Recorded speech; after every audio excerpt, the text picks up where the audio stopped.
everyone, welcome to the Hockenheim ring. Can you believe it? This season 2014 is almost over, and with almost I mean one more race to go, the big finale here traditionally at the Hockenheim ring. And with me is Timo Glock. Timo, unfortunately it is your home race, but you're starting from P19.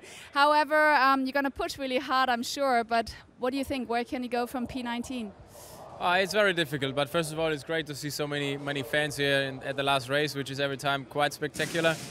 So I just hope we will have a chance maybe with the safety car to come up to the point somehow, because we're still fighting for the Constructors' Championship, and that would be great if we can bring that home to BMW again. But it's a tough one today, but we try our best, and it's like that is DTM. If something is not working 100%, you end up P19, and that happened to us yesterday. I made a little mistake in the stadium. Cost me a tenth, and I was straight out of qualifying. So that's how it is, and we try the best today. I'm sure you will. Thank you so much. And now we're going to go on board with Timo, who's taking us on a lap here at Hockenheim Ring. Enjoy. Put your hands on the wheel. Komm schon! Hello, I'm Timo Glock, and we are already again here in Hockenheim for the last race of the DTM season. And I have the chance to show you one lap around the Hockenheim ring in that simulator here. Boom. Press start. So we are here in Hockenheim for one lap in the simulator. So we arrive here turn 1, it's a very quick corner, 4th or 5th gear in a DTM car. You need to watch out for the track limits, which is very difficult to get the car in the right position. Second corner, very difficult in terms of the braking. You see, I just already was a bit too late. Lost it on the exit of the corner, so I lost a lot of speed, which you need down to the hairpin through the parabolica, which is a perfect possibility to use DRS and to overtake someone in the race. So braking is here very important. Hard downshifts. Need to get the car right, position it right, and try to get the maximum speed out of the corner to take all the speed down to the Mercedes arena, which is a very quick right-hander here. Easy flat with 220 Ks. Braking into the Mercedes arena, another hard braking, second gear. Try to be early on power again, take all the speed out of the Mercedes arena, which is flat in the DTM car. Into the stadium, another quick corner, 5th gear. Or even 4th, depends on. Here we do it in 4th. Then to the Sachs corner, 2nd gear, very difficult in a DTM car to get the car right. Totally different line to Formula 1. And then the last complex, a very long double right-hander, where you need to place the car again in the right position for the last corner, early on power, and then take all the speed down to start and finish. Now I'm here with Toto Wolff. Now 2014 is almost over. At the beginning of the season, most people said, well, it's going to be really tough for Mercedes-Benz. It's not looking that well. But quite frankly, you've got 3 victories. You've got Pascal Wehrlein as the youngest winner of all times, and Christian Vettoris is still fighting for the 2nd place in the championship. So it's not so bad, right? Yeah, if you look at the results, it wasn't so bad. Winning 3 races looks like being quite competitive, but the truth is we started the season on the back foot. We had a gap of almost 7/10 to our competitors, and we caught up by a lot. And especially I'm very proud about those victories, because they were done under difficult conditions, rainy conditions in Oschersleben, for example. But then Lausitz ring was a real performance, and I think we've found a lot of time. We've developed the car. We were able to develop the car, but it was a difficult season. So I'm actually happy if we can have a good result, close the chapter 2014, and fully concentrate on 2015. Right now, you already mentioned the car you developed, or you continued developing the car during the season, and Christian Vettoris was already able to drive it in Zandvoort. But now here at Hockenheim Ring, everyone's going to drive it today. What are the first impressions? What do you think? How's it going? I think it's a good car. We've developed the car aerodynamically, in vehicle dynamics. We understood the tire a little bit more. But in DTM, it's so close. We had 6 cars in 1.5 tenths today, and you need to find the sweet spot of the tire, the sweet spot of the setup, and in order to achieve that, you need to test the car. You need to understand the car, and this is not done within a day. So it needs time. I'm quite actually happy with the product, with the basic product, the performance. There seems to be performance in the car, but it's not where we want to be yet. All right, thank you very much, Toto Wolff. Thank you. So here is the grid. We start the season, we close the season at Hockenheim, and Molina and Ekstrom lock out the front row. Behind them comes Eduardo Mortara and Augusto Farfus, the best of the BMW drivers, fourth. Then we get Jamie Green, P5, and the best of the Mercedes with Pascal Wehrlein, who is P6. The top 8 on the grid, rounded out by outgoing champion Mike Rockenfeller and former double champion Timo Scheider. Then we see Antonio Felix da Costa, P9, and Paul di Resta, former Formula 1 star, alongside him. Adrian Tombay was on pole here at the start of the year. He's 11th for the final round. Robert Wickens is alongside. Big surprise here, P13 for the champion Marco Wittmann and Bruno Spengler, P14. Then you get to Moscow winner Maxime Martin and Gary Paffett's difficult year. He's 16th on the grid. Daniel Juncadella runs on the option tyres. Nico Müller chooses to run with the standards on the next row of the grid. Timo Glock frustrated in qualifying, but ahead of Martin Tomczyk, who was on the podium at Zandvoort.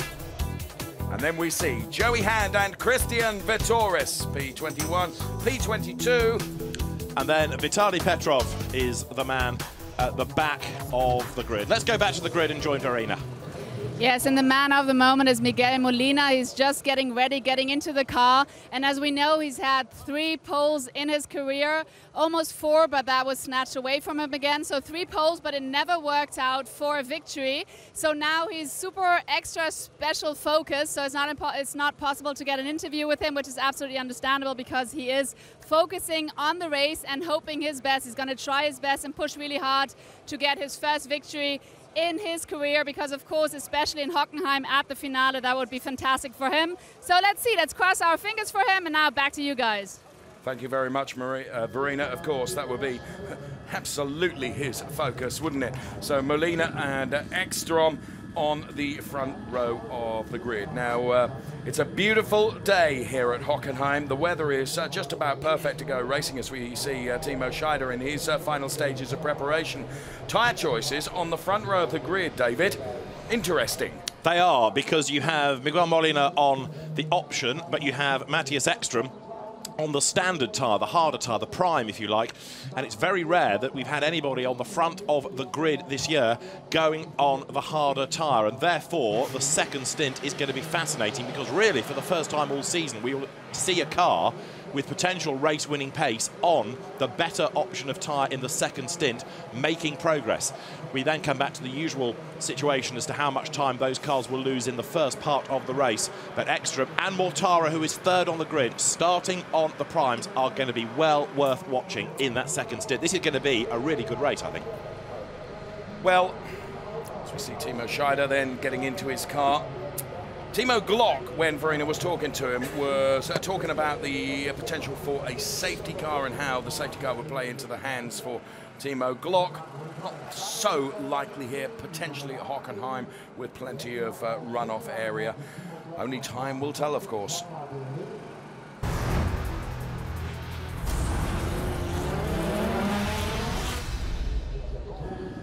This, of course, a Grand Prix circuit, Hockenheim. And therefore, safety car, not necessarily a given, is it? There are some circuits that you can go to and you can almost guarantee that you will see a safety car as we get this fantastic heli shot. And the grid of Molina. Ekstrom, front row. The yellow indicates option tyres. The black indicates standard tyres. Mortara, Farfus. Then it's green, Wehrlein, Rockenfeller.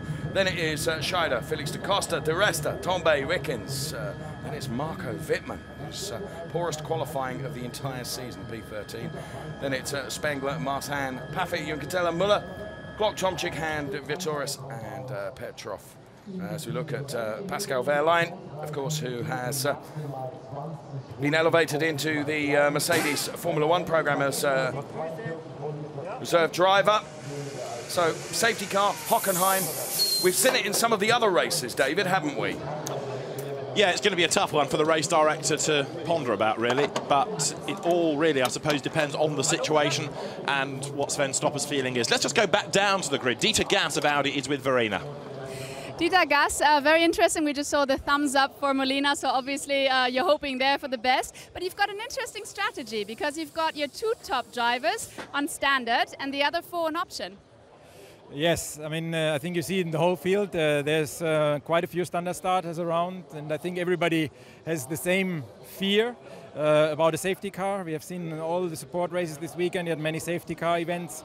I think it's kind of a reaction to the accident of Jules Bianchi. You don't want to see anything like that, so you could expect that anytime a car goes into gravel bed, the safety car will come out. And I think in order to be best prepared, we had to split our strategy between the cars. All right, so despite the fact that you're hoping for victory, also you're going for the manufacturer title, right? It's looking good, I guess. Yeah, for the time being it's looking good, but I mean, we have the race to do still, all the laps, and a lot of things can happen. We have seen that. We seem to have victory in our hands in Oschersleben, for example, and it faded away because of a safety car. So I just hope we have a clean race, a nice race, and then it'll be okay. Right, best of luck. Thank you so much, Dieter Gass, and back to you two. Thanks, Verena. That was kind of perfect timing, wasn't it? Dieter Gass there giving us his opinion. And you can rest assured that he and the engineers and the drivers would have discussed this as well. Something else I'm hearing as well over the course of the morning is that some of the teams just a little bit fearful about the longevity of the option tyre, and they're suggesting that there might be some punctures. And therefore, we know there is a maximum you can use that option tyre for, but whether they're going to go the full 20 laps on it remains to be seen. It will really be, I suppose, by what we are seeing in the first few laps of the race, but there is a feeling that punctures could happen in this race. Here is the Drivers' Championship for you. Marco Wittmann has it sealed and done and dusted. However, P2 in the championship, Matthias Ekstrom on 81 points, Christian Vitoris on 69, Eduardo Mortara on 68 points. Now, Matthias has got a big leg up, hasn't he? And he, of course, is in a great position down there on the grid. So, with Verena right now, it's Lewis Hamilton. Yes, indeed, and we have to go outside, but maybe just for 1 second, it's fantastic to have you here at the DTM, and it's a big finale. What are you expecting for the race? I'm so excited to be here, and such a great crowd. I hope that we have a good race. I hope Mercedes can get closest to the front and if not win. And speaking of Mercedes, Formula One, I mean, you've already won the manufacturer title, and now it's up to you to take the title home. It's going to be a really thrilling 3 last races with you and Nico. Are you confident to take the title home? I think I feel just the same as I did in the last few races. I feel good. I think it's going to be tough for sure, but keep my fingers crossed. We are crossing our fingers too. Thank you and enjoy the last race. And now we're excited for the race to begin. So back to you guys. Woo! Thanks very much, Verena. Slight woo at the end there. Clearly pleased to see Lewis again here at, as a guest of DTM. And of course, many, many years ago, he was a regular in the DTM paddock, well, in the Formula 3 paddock, supporting the DTM, yes, when he and Nico Rosberg used to be rivals in the Formula 3 Euro Series. And look where the pair of them have ended up. So, grid is formed, grid is cleared very shortly. The warming up lap is going to be underway, an opportunity to urge a bit of temperature into the Hancooks. Options and primes across the grid. We're in the last minute of the countdown before the cars are released. Audi, with just 1 win to its name, is eager to win the Manufacturers Award. It's Audi versus BMW. That's something else we have to factor in, as well as the race situation for the drivers' runners-up spot. And of course, BMW equally as keen to nail all 3, aren't Absolutely, they? yeah. The teams, the drivers, and the manufacturers as well. So it is going to be a tight fight, that's for sure.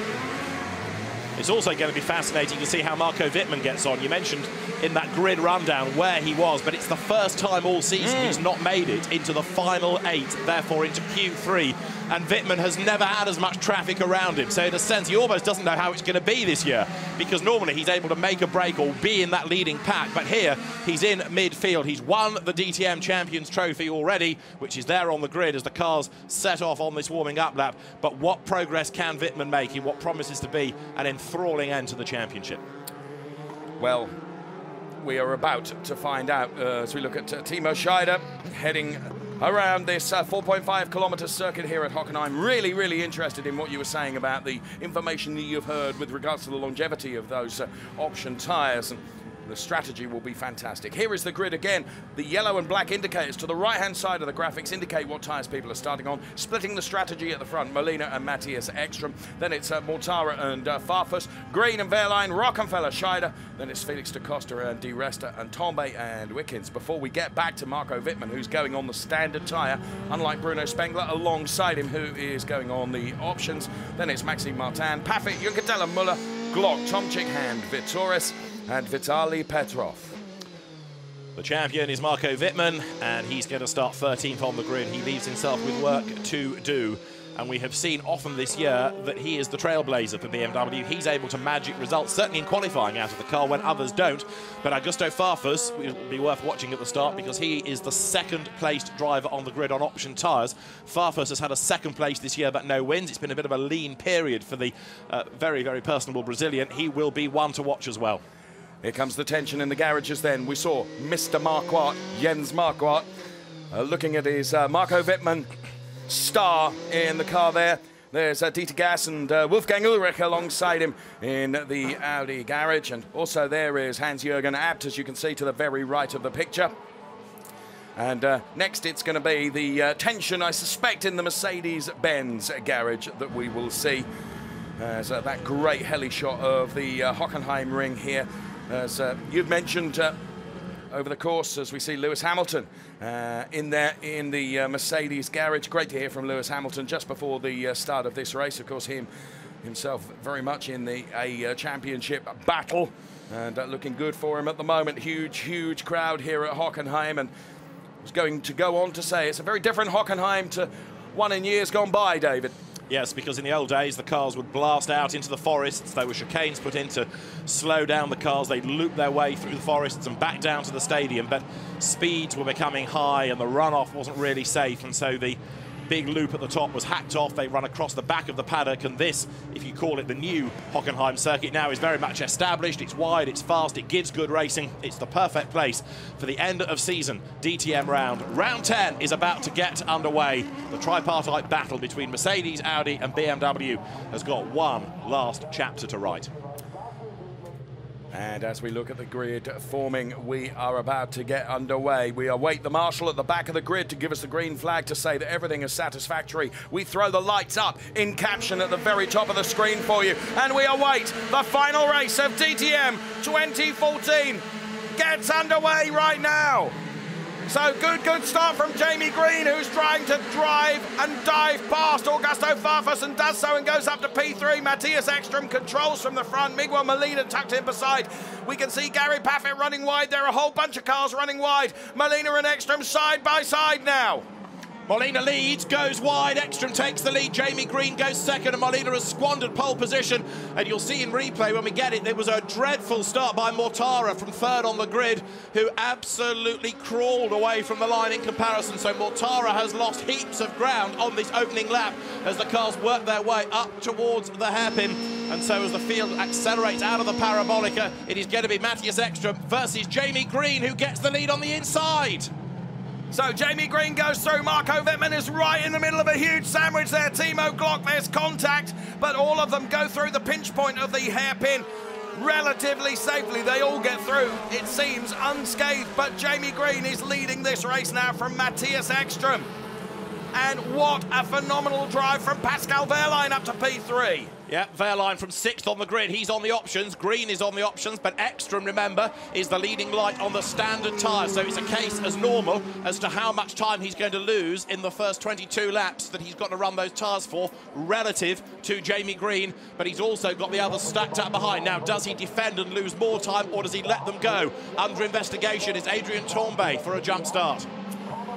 Well, we'll see what comes of that investigation. Adrian Tombay then being investigated for a potential jump start. But here they come with one lap done. Jamie Green leads from Matthias Ekstrom. Pascal Wehrlein lines him up, but isn't close enough to be able to do anything about it. Drive-through penalty for car number 16. So Tombay did jump the start, and he's going to get that drive-through penalty. Wehrlein goes through. So too, Augusto Farfus potentially, no, not quite. Matthias Ekstrom shuts the door now. Farfus, of course, on the faster at this stage option tyre, no question about that. We have options P1, P2, Ekstrom there with the standard tyres, trying to do the very best job that he can, and nearly closed the door on Augusto Farfus there. Heavy braking through the hairpin. Farfus surely will go through here, and so too Molina. because he's on the options as well. And Timo Scheider is next in the queue, and he's on the option tyre also. Ekstrom doesn't want to lose too much time by defending, but he doesn't want to give away so many places that there's even more work to do when he has to overtake late in the race, and he keeps his former teammate Scheider at bay. Different Audi operations running the cars under the same umbrella, but up front Jamie Green leads the way. So it is Audi from Mercedes from BMW. Green, Wehrlein, Farfus is the top three at the moment. Paul di Resta there in P10 with Robert Wickens ahead of him. They're very, very close. That is a fight that's going on. And Timo Scheider does go through on Matthias Ekstrom. So there is Eki at work then, controlling that car on the standard tyres. Next behind him is Mike Rockenfeller. Then it is Bruno Spengler. So there's the order for you on screen, as we're seeing the race action unfold here, the final DTM round of 2014. Ekstrom is doing okay here. He's not losing quite so much time as I anticipated. The drop-off relative to the option tyre is 1.8 seconds a lap, according to the teams. He's not actually losing too much thus far, so he's staying in the mix. 3.2 seconds back. By rights, it would be 3.6, so he's staying the right side of where he needs to be. Tombe rejoins after his drive-through penalty. So it's Green, Wehrlein, Farfus, Molina, Scheider, Ekstrom, Rockenfeller, Spengler, Wickens, di Resta, the top 10 at the moment. Molina is trying to make up for his dramas at the first corner when he ran wide and therefore compromised himself. He is playing catch-up, isn't he? Marco Wittmann there having a real dice as well as we look further down the order. There is Bruno Spengler, there is Mike Rockenfeller. Now Rocky is on the standard tyre. Yeah. Spengler on the options. There's Jamie Green leading the race. He's on the options and a second lead over Pascal Wehrlein. But it's down by a tenth in the middle sector today. Wehrlein is good there, and Daniel Junqueira has done the best of anybody in the middle sector, and he's on the option tyres as well. So it illustrates what we're saying. They are the quicker tyre, and therefore those drivers are working their way through. But it's the durability of those tyres that you've already questioned, and it's going to be very, very interesting to see how that unfolds during the course of this race. So there, the BMW Bank car of Bruno Spengler. As the cars over the timing line they go. Huge crowd here with flags waving for this, the final round of DTM. Jamie Green, Pascal Wehrlein, Augusto Farfus. The 1, 2, 3. Riding with Timo Glock, who is down in 21st place. That's the back of Vitaly Petrov's Mercedes that you're staring at. And Petrov, in turn, is trying to get onto the back of Maxime Martin. The BMW driver not going quite so strongly this weekend. Adrien Tombe is 23rd. Of course, after his drive-through, there is Martin heading up towards turn 2 now. Bit of damage on the other side of Martin's car. 3 laps done. DRS enabled now, which is another factor that comes into this race now. So there's Petrov versus Glock, ex-Formula 1 racers both. Behind them, it is Nico Müller. And up at the hairpin, look! An effort is made there by Vitoris to gain ground away from Mortara. He was ahead briefly into 12th and then ran wide, but Mortara's good work in qualifying really thrown away at the start.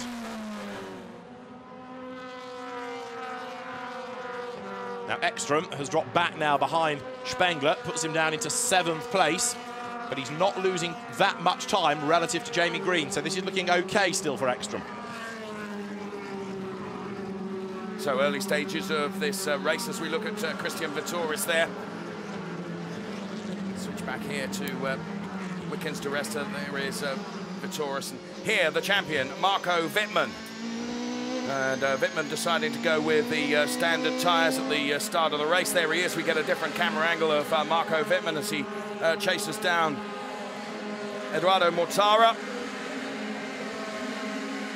Here's our race leader, and once again, Pascal Wehrlein has taken some time out of Jamie Green there. The gap is down to just 4 tenths now. And that's good for those on the prime tyre, because if they get together and squabble, they won't be able to escape quite so much. They'll be losing time by racing, so that actually plays a little bit more into the hands of Ekstrom, who is now 5.5 seconds back. My initial calculations at the end of 4 laps would have him 7.2 seconds back, losing 1.8 seconds a lap. So in other words, he's still in the mix. He's performing better. Yeah, as long as he's within 36 seconds of the leading option-tyred car after the pit stops, I think he can win it. Okay. Okay? Thank you. We've made notes of that. Right now, make note of this, because Pascal Wehrlein is lining up Jamie Green. Augusto Farfus is just standing by for if those two should come to blows. He wants to take advantage of that and pounce like a viper. But it is Green at the moment defending from Pascal Wehrlein. He's just beginning to pull away a little bit more now, Jamie Green. So the Pascal Wehrlein has just pushed a little bit too hard. Danny Juncadella then has Mike Rockenfeller behind. There is Robert Wickens. Juncadella up to 8th, isn't he, at the expense of Rockenfeller. He's on the options, don't forget, so going strongly. Then you've got the Wickens-Vitoris situation coming into view as well. Paul di Resta is next. Vitoris, of course, is on the faster tyres as well, and actually being held up by Wickens, but he goes through now. And he's going to be given that place, I suspect, because, of course, he's fighting for second in the championship. Exactly right. So that's a shuffle done by Mercedes, ready from the pit wall to let their championship contender up the order. Now, Green has increased the margin just a little bit over that lap. It's up to 7 tenths now over Pascal Wehrlein. So there we can see our 1, 2, 3, 4, 5 all go through.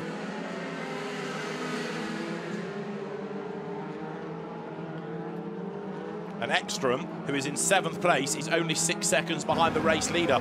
I'm wondering whether the option tyres are being used to their maximum, whether the drivers are actually doing a really 100% job on them, or are just looking after them a little bit, because I'm surprised that some of the prime-tired cars aren't losing more pace. And of course, by being less aggressive and having perhaps a more preservation thought towards them, is going to mean that their durability increases. As out very, very wide goes Vitoris. Well, 1 up and 2 down, because Wickens and di Resta have got past him, and he's now going to buy back into that battle. Di Resta comes then down through the Mercedes arena once more out of the tribune, and he's got to try and find a way up past Robert Wickens, but Vitoris made a mistake there and he's given away 2 places. So there, that trio of Mercedes drivers. Let's see it again. Oh, lock up and down to him. Yeah. There, look, is Wittmann gaining track position as well against Mortara, and that gives Da Costa a chance to buy into it as well. And that replay from being on board with Christian Vitoris as he locked up and ran wide at the hairpin. So as they cross the timing line again, Green still with 7 tenths over Pascal Wehrlein. We watch Maxime Martin right now. There's our race leader, beginning to peel away a little bit. It's up to 8 tenths now from Pascal Wehrlein. I wonder whether you're right. Just wonder whether they've just been a bit conservative with the way they use the tyres and not take too much out of them. And now Jamie's just turned the wick up a little bit. Yeah, I mean, he's doing good sectors. Granted, they will get faster as they get more temperature in, and Jamie Green is reeled in under braking because Wehrlein has now got Farfus and then Molina and then Scheider right up behind him. The other fascination, of course, in all of this is how these cars will go when they get onto the prime tyre in the second stint. We're talking about how Ekstrom might be able to come through in the second stint, but if there's not that much to choose at the moment, it's only about half a second to 8 tenths of a second between the tyres. If Jamie Green's able to build up a good enough advantage and he goes onto the primes just still competitive in that second stint, it still could be a ripper race right up to the very end. You're absolutely right. Do hope so. So, Green then. There is Matthias Ekstrom, P7. Danny Juncadella is P8. So David doing all the computations as we saw a huge glance from Matthias Ekstrom in the rearview mirror there, just keeping an eye on where Danny Juncadella is. Danny Juncadella currently P8, of course, running on the option tyre as well. So Matthias Ekstrom on the standard tyre. As they cross the timing line again, a 1:34.721 from Jamie Green, which means the margin back to Pascal Wehrlein, 8 tenths of a second. It's also the fastest lap of the race, which therefore now does suggest that either they're up to temperature and or Jamie is prepared to push a little bit harder on those tyres. Significantly as well, he's now over a second a lap quicker than Ekstrom. It was half a second, it was 8 tenths, it's now 11 tenths of a second, and that means the prime tyres are starting to lose their edge a little bit. The option's now definitely the way to go because you can see the speed increasing and the gaps increasing. I just wonder whether lap 7, whether it is the fact that they're just pushing a bit harder rather than them coming into the temperature range. Who knows? Right. So Matthias Ekstrom then defends from Daniel Juncadella. A big effort from Danny Juncadella to get alongside. He went through, but he was got back by Matthias Ekstrom. And now Juncadella stays absolutely, resolutely committed to this. This is Danny Juncadella versus Matthias Ekstrom.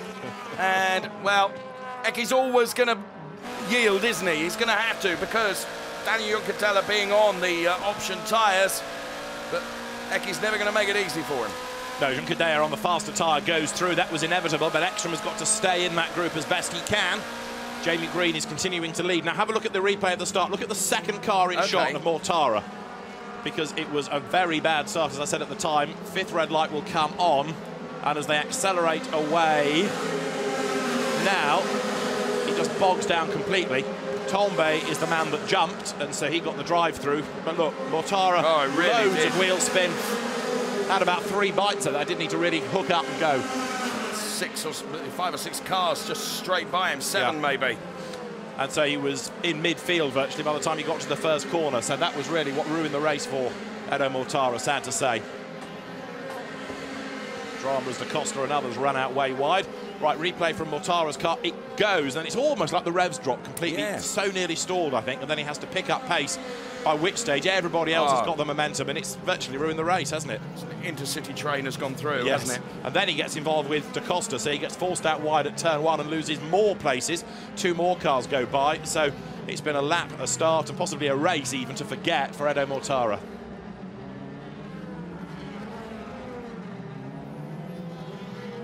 So, it goes from bad to worse for Edo Mortara, as he's now being shown the black and white flag for leaving the track with an advantage. And this in replay then, as we get all these replay shots right now.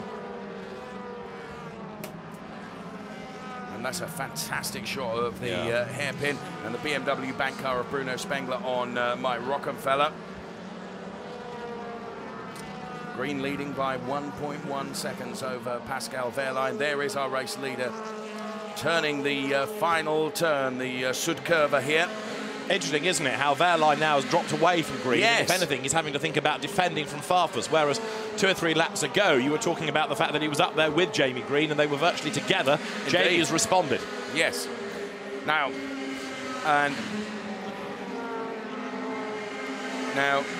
Green, of course, being 1.4 seconds ahead of Pascal Wehrlein. I'm just going back to your earlier point as to whether the tyres have come into their temperature range or whether actually Jamie was just being a bit conservative and driving very sensibly early on. Very possibly a bit of both. Of course, he's also, by having that margin outside of a DRS range, isn't he, as you've got the battle here as Scheider tees up to have a go at Molina. This is for 4th and 5th places. Farfus in the BMW ahead, and Scheider looks to try to get up the inside of Miguel Molina, the pole man, who's never had a DTM win. And Scheider, whose season started off pretty pops, has really turned around. He was good at Lausitzring, he was good at Zandvoort, he's good here as well. You never rule out Scheider, vastly committed driver to the Audi cause and a very good DTM peddler as well. And now he's reminding people, after a pretty disappointing season as a whole, just how good he is. Although yesterday he did lose time in Q3. This is Juncadella's move on Ekstrom, and then he runs out wide, and Eki comes back at him up in the inside line. Great racing between these two. Ekstrom looks across and says, go on then, make your move. It's brilliant, just those facial expressions from Matthias Ekstrom as Hans-Jürgen Abt looks away. Jamie Green now crosses the timing line. And pens poised, calculators poised, with David alongside me doing those computations now. And it's the margin back to Matthias Ekstrom that we're most interested in.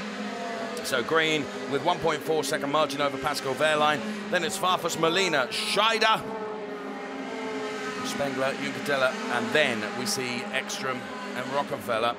Then Vitoris, De Resta, Wickens, Wittmann. Meyer down there, P13, and Antonio Felix Da Costa behind.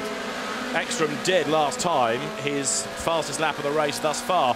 The previous one was a little slower. He lost a bit more time against Green, but largely that was because he was battling and lost time. Now that he's behind Juncadella, he's not having to defend from anybody, so he can just get on with his own race once again. 2nd, 3rd, 4th and 5th now all closing up, but at the moment Ekstrom is going the right way about being within 36 seconds, which I think is the crucial number going into the second stint of the race.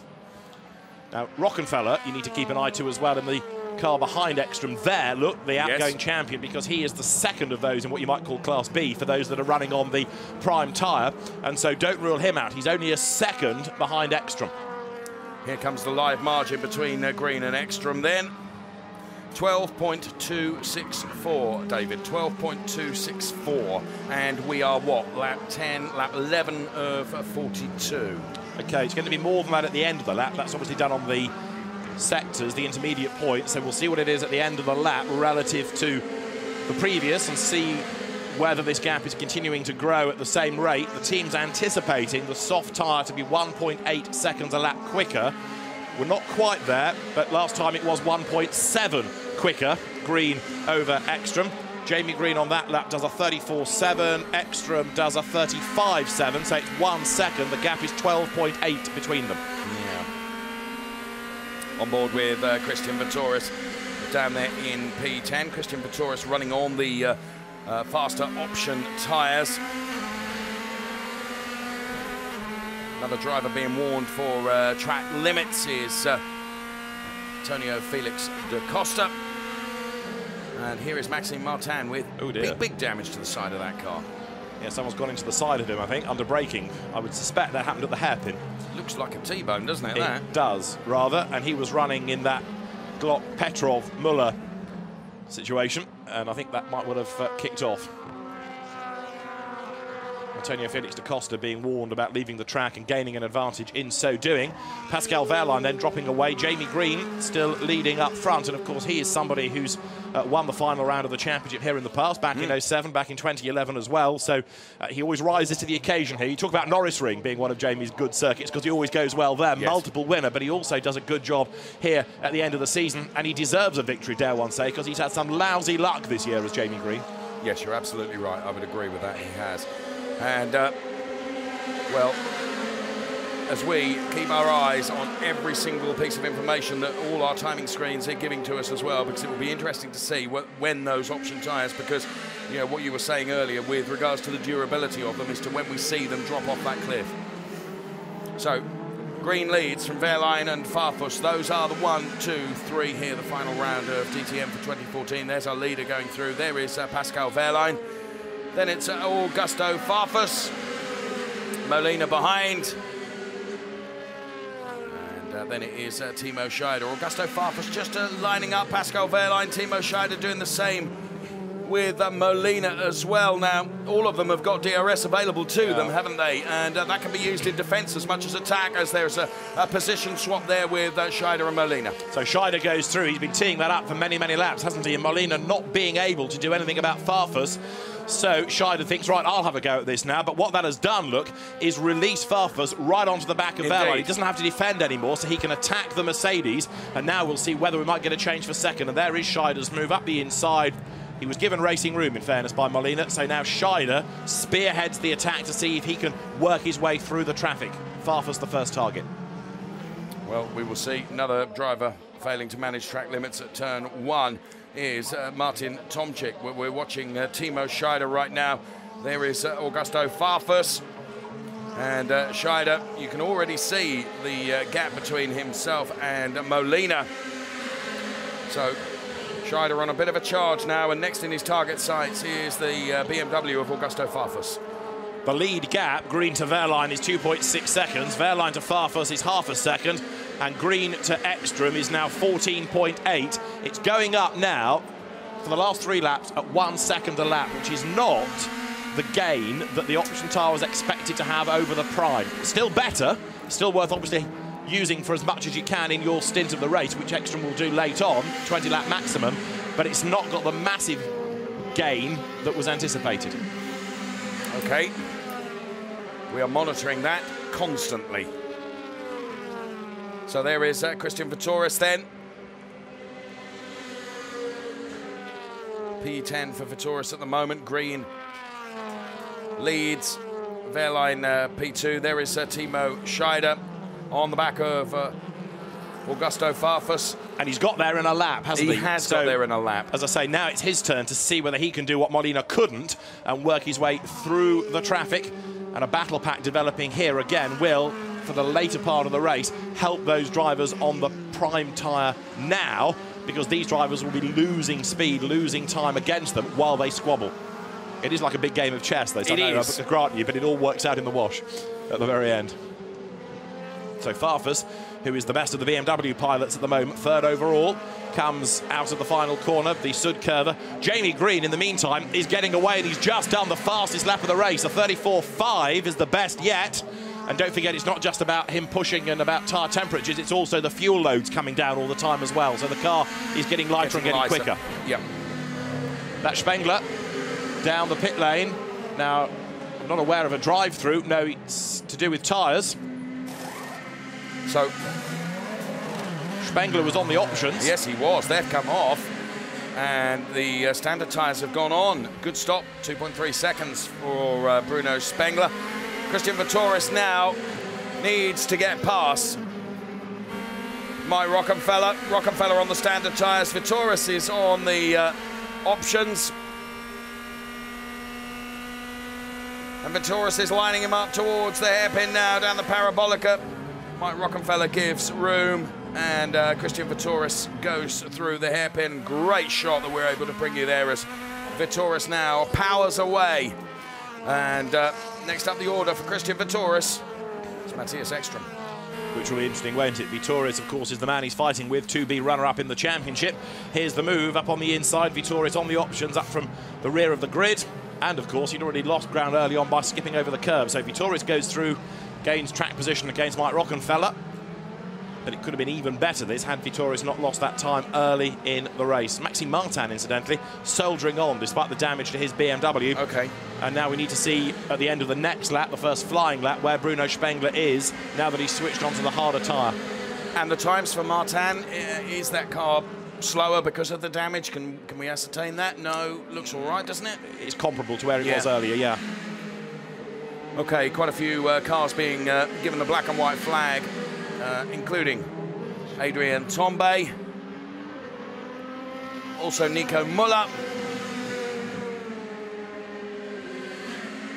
So there is Farfus and Scheider right on him now. The DRS deployed on both cars, as you can see.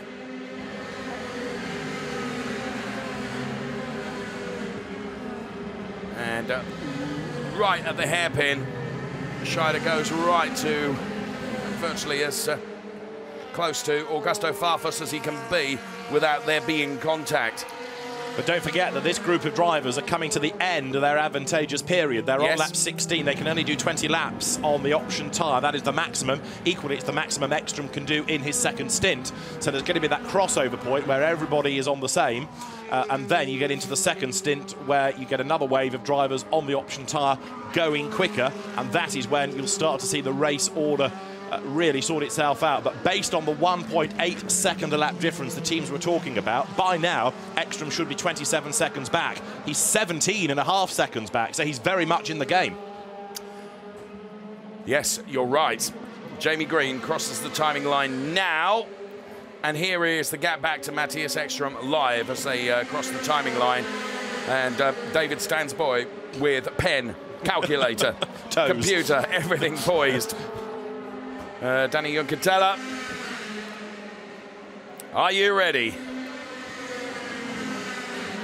There is 19.125. Okay, that's still where he wants to be, because he ideally, from the option tired point of view, would be something like 28 seconds back, but he's not. He's staying in that mix very competitively indeed.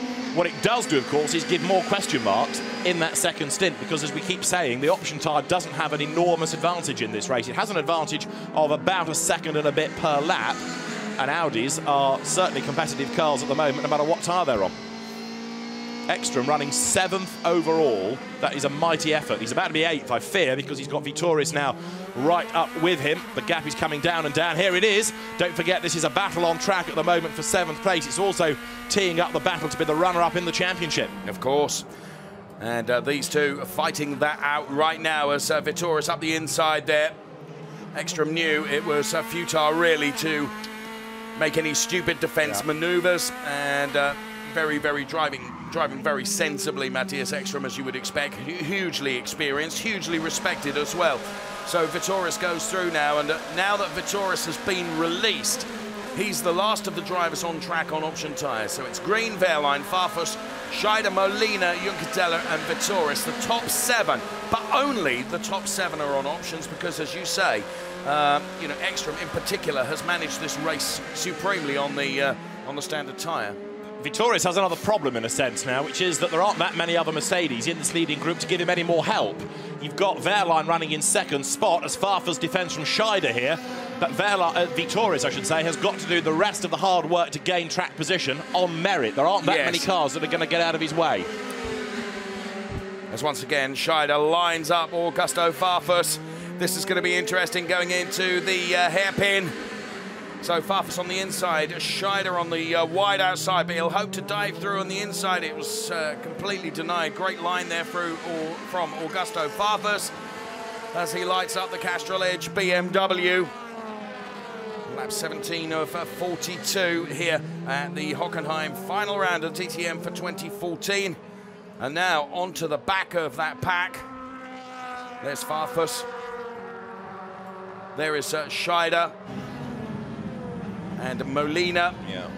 So a little way back, Juncadella and Vitoris. Vitoris now having been released, if you like, and he's now up into P7, but with a few seconds to make up before he's on the back of Danny Juncadella, who's, you know, another Mercedes driver. Talking to Mercedes drivers, here's Gary Paffett battling hard with Mortara, who's having a torrid time.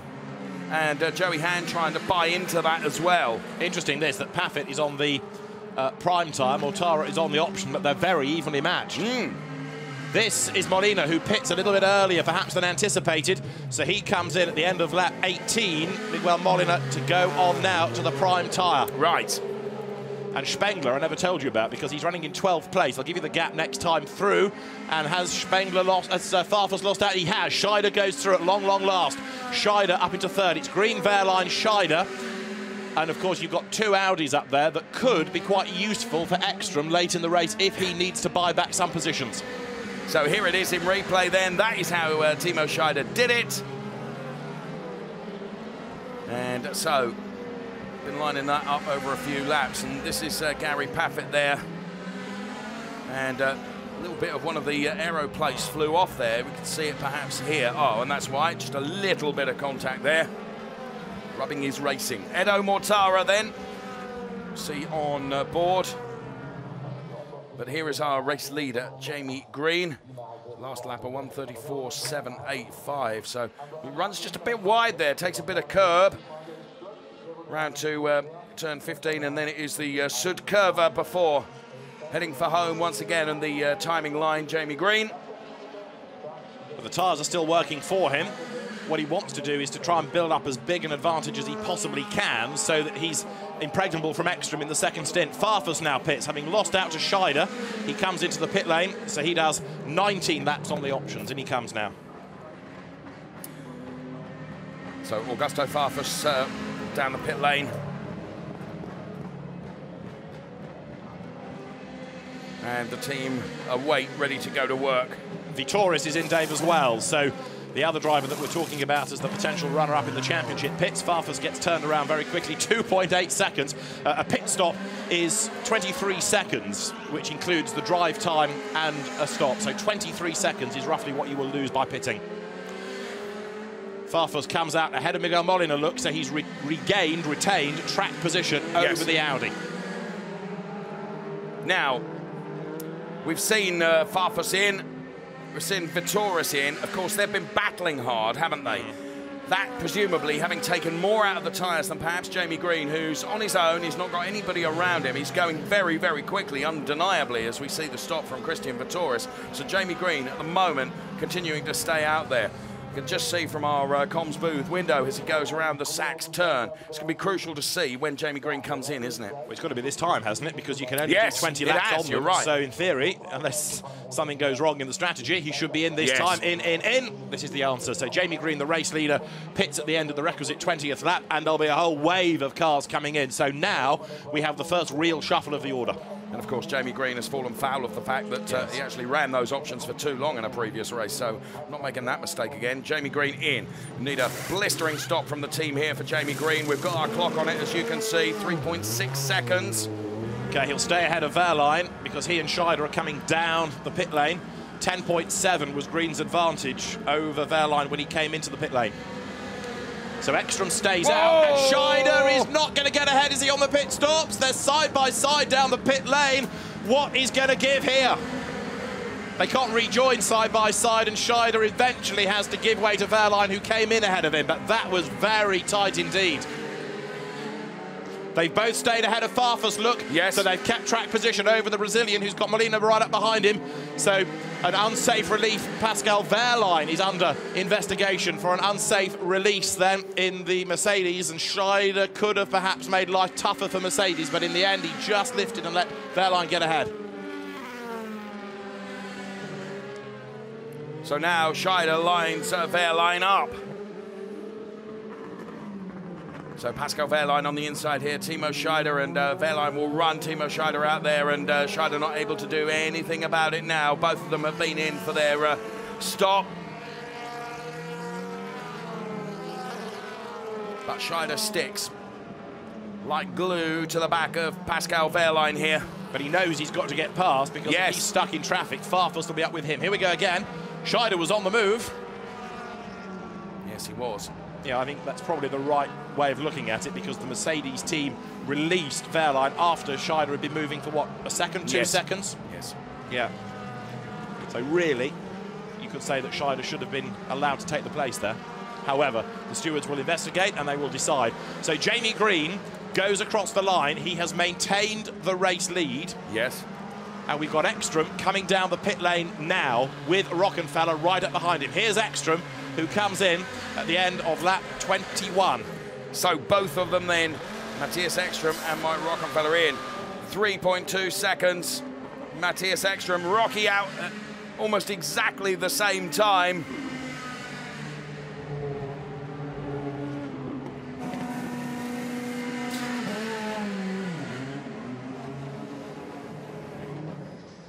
On board with Marco Wittmann. Mechanics with the headdresses on. Yes. Celebrate his championship. And a drive-through penalty has come for Pascal Wehrlein for an unsafe release. So that takes him straight out of the mix for a win. I'm not surprised by that, if I'm honest. So now, as fingers, toes, and everything else are being used to calculate the margins here, that is Pascal Wehrlein, who's going to have to serve a drive-through penalty for that unsafe release.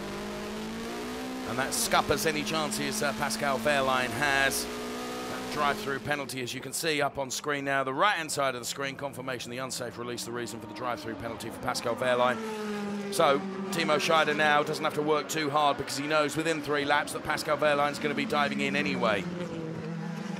And there'll be no point trying to battle very, very hard to get past Wehrlein when he's going to have to disappear into the pit lane at some point.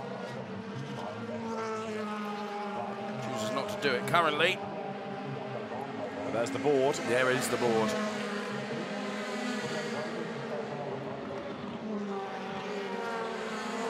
So 22 of 42 laps here at Hockenheim in the sunshine. Jamie Green still leading this race.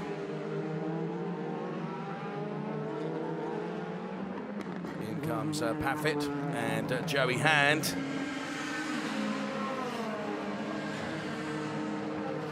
So from P11 and P13 on track, there is Gary Paffett. 3.5 second the actual stop, and we go on board to see Matthias Ekstrom now, just adjusting the bias there, you can see. And we're on board with him as he brakes, heavy braking into the hairpin now. Matthias Ekstrom on the option tyre is P8 on track. Last time around, 24.4 seconds, the margin off the leader. There is Mike Rockenfeller, Christian Vittoris behind now. So, come on then. What do you think? I think that Ekstrom is still going to be able to win this race because he's 25 seconds back, and on the previous lap he had done the absolute best in the first sector. Yep. He's on the quicker tyre. what I'm struggling with just ever so slightly is you just seen Gary Paffett and Joey Hand pit at the end of lap 22, whereas Ekstrom and others pitted at the end of lap 21. However I do my sums, I can't help but add 20 laps that you can do as the maximum on the option tyre to 21 and get to 41 laps, not 42. While you ponder on that, another bad decision. There's Pascal Wehrlein. We were seeing different angles there with regards to that unsafe release. And seeing it from a different angle, David, actually puts a different perspective on it, as we did there. So interesting, isn't it? Yeah. Trouble is, instant justice. The drive-through is served, and they can't take it back now. No. Marco Wittmann is the quickest man on the circuit. Now, bear in mind that he is also now on the option tyre. Trouble is, he's got a lot more work to do from earlier on. Yes. What I'm saying is, you're looking at some of these cars doing 21 laps on the option by the sums, not 20. Oh. A lot of smoke coming off the back of Martin's car there, as I deliberately avoid the point that you're making, because I don't know what the answer is. And you assume the teams have done their numbers correctly, and that's why they brought them all in. But there is Martin's car still with the damage.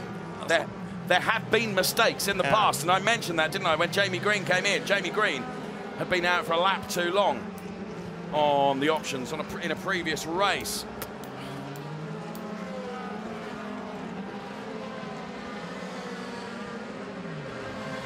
So Jamie Green is the leader at the moment. Let's go back to the race and enjoy it for what it is without thinking too much about numbers just for the moment, because he is 11.4 seconds up on Scheider. You've got Farfus in third, Molina fourth. Now Spengler is in fifth place. He is ahead of Ekstrom. This is significant because remember, he was one of the earlier drivers to change tyre. However, of course, he went away from option onto prime, so his pace is going to ebb away. Sixth is Juncker-Deher, seventh is Ekstrom. Now, the gap that Jamie Green had over Ekstrom was 25.1 seconds. It is coming down, so we've now done 24 laps, and there is Ekstrom going ahead of Juncker-Deher. So at the end of 24 laps, it's 22.1 seconds, but Ekstrom is gaining, as you can see, track position all the time here. And interestingly, Rockenfeller, who wasn't as quick in qualifying, is staying with him in race trim, both options of tyre being used. He was with him pretty much on the option, on the prime to begin with, and on the option tyre now. So both of them get past Danny Juncker-Deher now, both Ekstrom and Mike Rockenfeller, as they are heading themselves up the order there. 24 of 42 laps, Green leading. And let's see it in replay as Matthias Ekstrom lined up Danny Juncker-Deher, who locks up, which aids Matthias Ekstrom's overtaking manoeuvre. No question about that. And around the parabolica, heading up towards the hairpin, and Mike Rockenfeller really is showing pace now, isn't he? And staying with Matthias Ekstrom, and also goes through on Danny Juncker-Deher. There is Timo Scheider, then it's Farfus and Molina.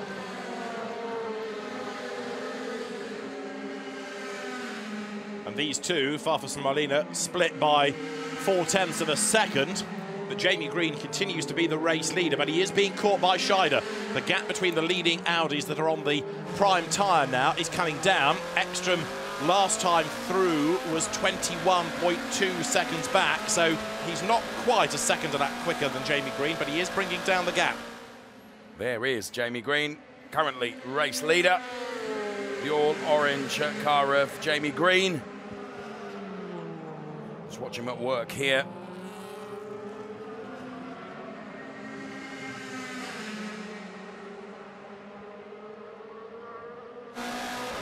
And this man at work as well, Matthias Ekstrom. P6 on track, hounding down the all-black BMW bank car of Bruno Spengler. Mike Rockenfeller following him for all his worth. Eki looking just a little bit more pacey now, if I'm honest with you. And he lines up Bruno Spengler. And again, this just illustrates the advantage that the option tyre has easily through on the inside. Absolutely, so easy. Yeah, and Spengler, who, in fairness, struggled in qualifying anyway, does not have the car speed that Ekstrom does, doesn't have the tyre speed either, has to let him go. And Rockenfeller wants to get up and pass him as well, because he's now been stuck behind Spengler for a couple of corners. This is bad news for Rockenfeller, because it's enabling Ekstrom to build an advantage. And there, look, Rocky all over the back of Bruno Spengler trying.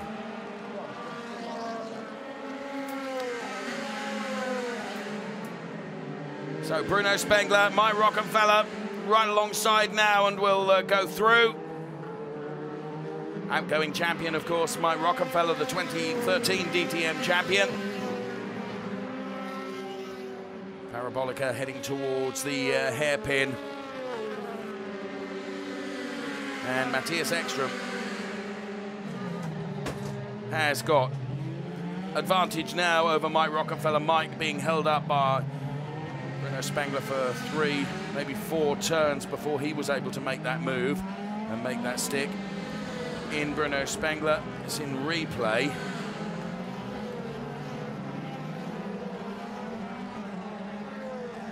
And the pit lane ranking, Spengler 23.3, then it was Farfus 23.8. You can see the graphic on the left-hand side of the screen. That was Vittorius 23.9.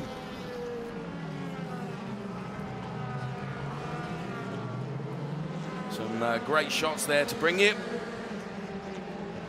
Teams work so hard. They rehearse this. In fact, it's part of the routine, and for some lucky fans that are able to get into the pit lane and watch the pit lane practice, it's absolutely awesome to see that well-oiled machine at work. And that's interesting that we watched the Pascal Wehrlein one, and still the smoking Maxime Martin. That car looks slow in, David. It does indeed, doesn't it? It's all over for Maxime Martin. Now that last lap from Matthias Ekstrom was a 34.5. He is still lapping quicker than Jamie Green, but he's not hacking away at the gap for the moment.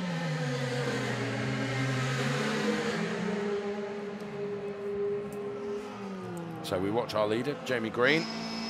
Here is Marco Wittmann, who's lining up Christian Vittorius ahead of him. Marco Wittmann is P11, Vittorius P10, and up the inside of Vittorius.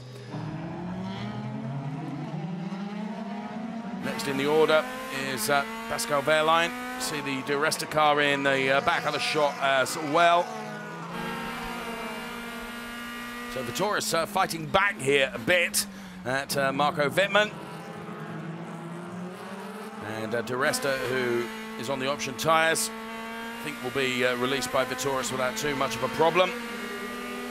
And there indeed that happens as Paul Di Resta goes through. Just look at the Marco Wittmann having got past Vittorius. Now reeling in the Pascal Wehrlein car as we go back on board with Matthias Ekstrom, who on track is P5, and Moliner is within sight. And, well, he limped the car back to the pit lane, did Maxime Martin, and the race it'll be pretty much over, I would think, for the Maxime Martin car. Into the garage, it's guided. And our first retirement of this race at Hockenheim. Let's go back on board with Matthias Ekstrom now. So he lines up Molina, and he has Augusto Farfus. Through goes Matthias Ekstrom. Next is going to be the Castrol Edge BMW. Now, of course, it's easier to get past Molina, isn't it? Because that's an Audi. It's going to be harder work to get past Farfus, and this is the danger for him, that he loses time. So he comes now through the Mercedes Tribune. Some crude number crunching based on the pace of Jamie Green and Matthias Ekstrom suggests that going on to the penultimate lap, they'll be 0.3 of a second apart. It's going to go down to the wire, this one. Mike Rockenfeller is also looking for a way past Miguel Molina. Trouble is, of course, from Jamie Green's point of view, if they do start that lap nose to tail, as Rockenfeller goes around the outside of Molina, it's important that Ekstrom takes the runners-up spot in the championship. Now, he's ahead anyway of Vittorius.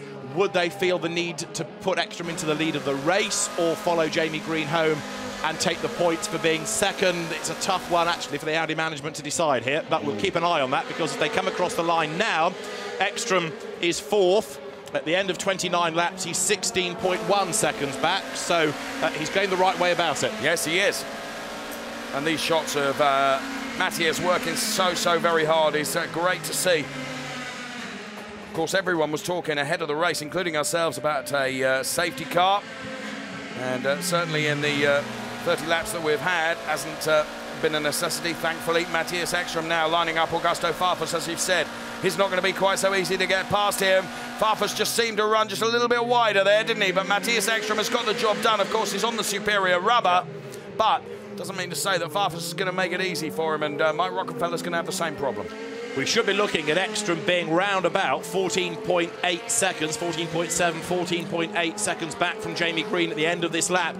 But now he's in the clear air, so he should be able to make a bit of progress as Rocky goes up the inside of the BMW as well and picks off a spot. Well, we will see. So 14.8, 14.7 is what we're looking for. And there is the Audi. I won't believe just how hard the calculators are working to my right-hand side in this comms booth today. Enjoyable to watch. Pascal Wehrlein then. Down there in P11. It's the race that could have been, isn't it? Yeah, I'm afraid to say. Yeah. Right, Jamie Green has gone through. That lap is a 36. The best he was doing earlier was a 33 on the option tyre as Paul di Resta rather tries to battle away with Gary Paffett. We've also got Mortara in that mix. Here comes Glock heading towards us. Right, we have had Ekstrom across the line. It's 14.5, better than I thought. So Glock, Paffett, Muller. We're on board with Edo Mortara. Well, better than you thought. And, well, Nico Muller trying to line up Gary Paffett, and side by side for Joey Hand.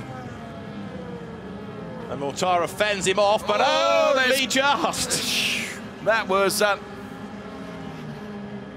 course, whilst that battled, Gary Paffett able to get away with Nico Muller close behind as well.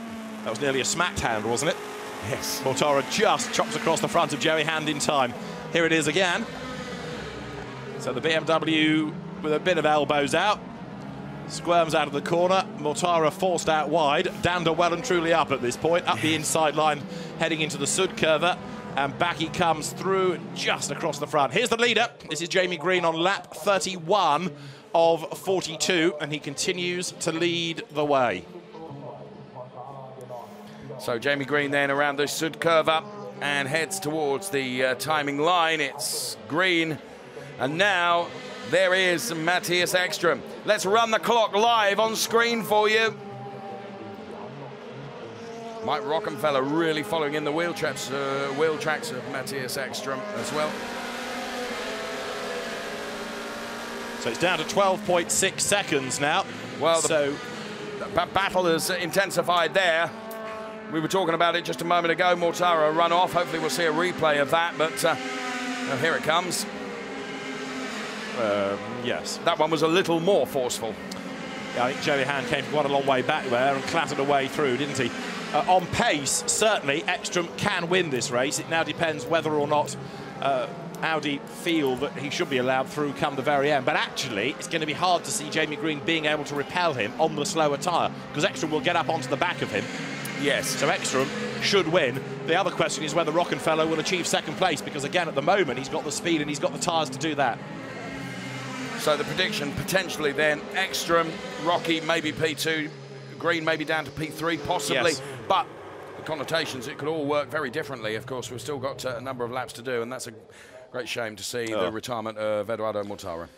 Yeah, and I'm afraid to say that it was his bad start that really was the start of the problems here, because if he'd have been up with the leading group, running pretty much in clear air, it would have been different. He and Hand are under investigation for the incident, but had he not made that duff getaway, it would have been a different story anyway. Yes, I think you're right. OK, there is Ekstrom. Green crosses the timing line now. Timo Scheider is in there, of course, as well in P2. But here comes Ekstrom now and crosses the timing line. 11 seconds back he is now. So what have we done? 32 laps. And that lap was a 34.3. Green did a 35.9. So what's he doing? 1.6 seconds a lap quicker, which is heading to that 1.8 that the teams expected the difference to be between the option and the prime. So let's recap where we're at the moment as Bruno Spengler and Paul di Resta. Di Resta, of course, running on the option tyre. Bruno Spengler on the standards. The black and the yellow on the left-hand side of your screen indicates what tyre choice they're on in this, the second stint of the race.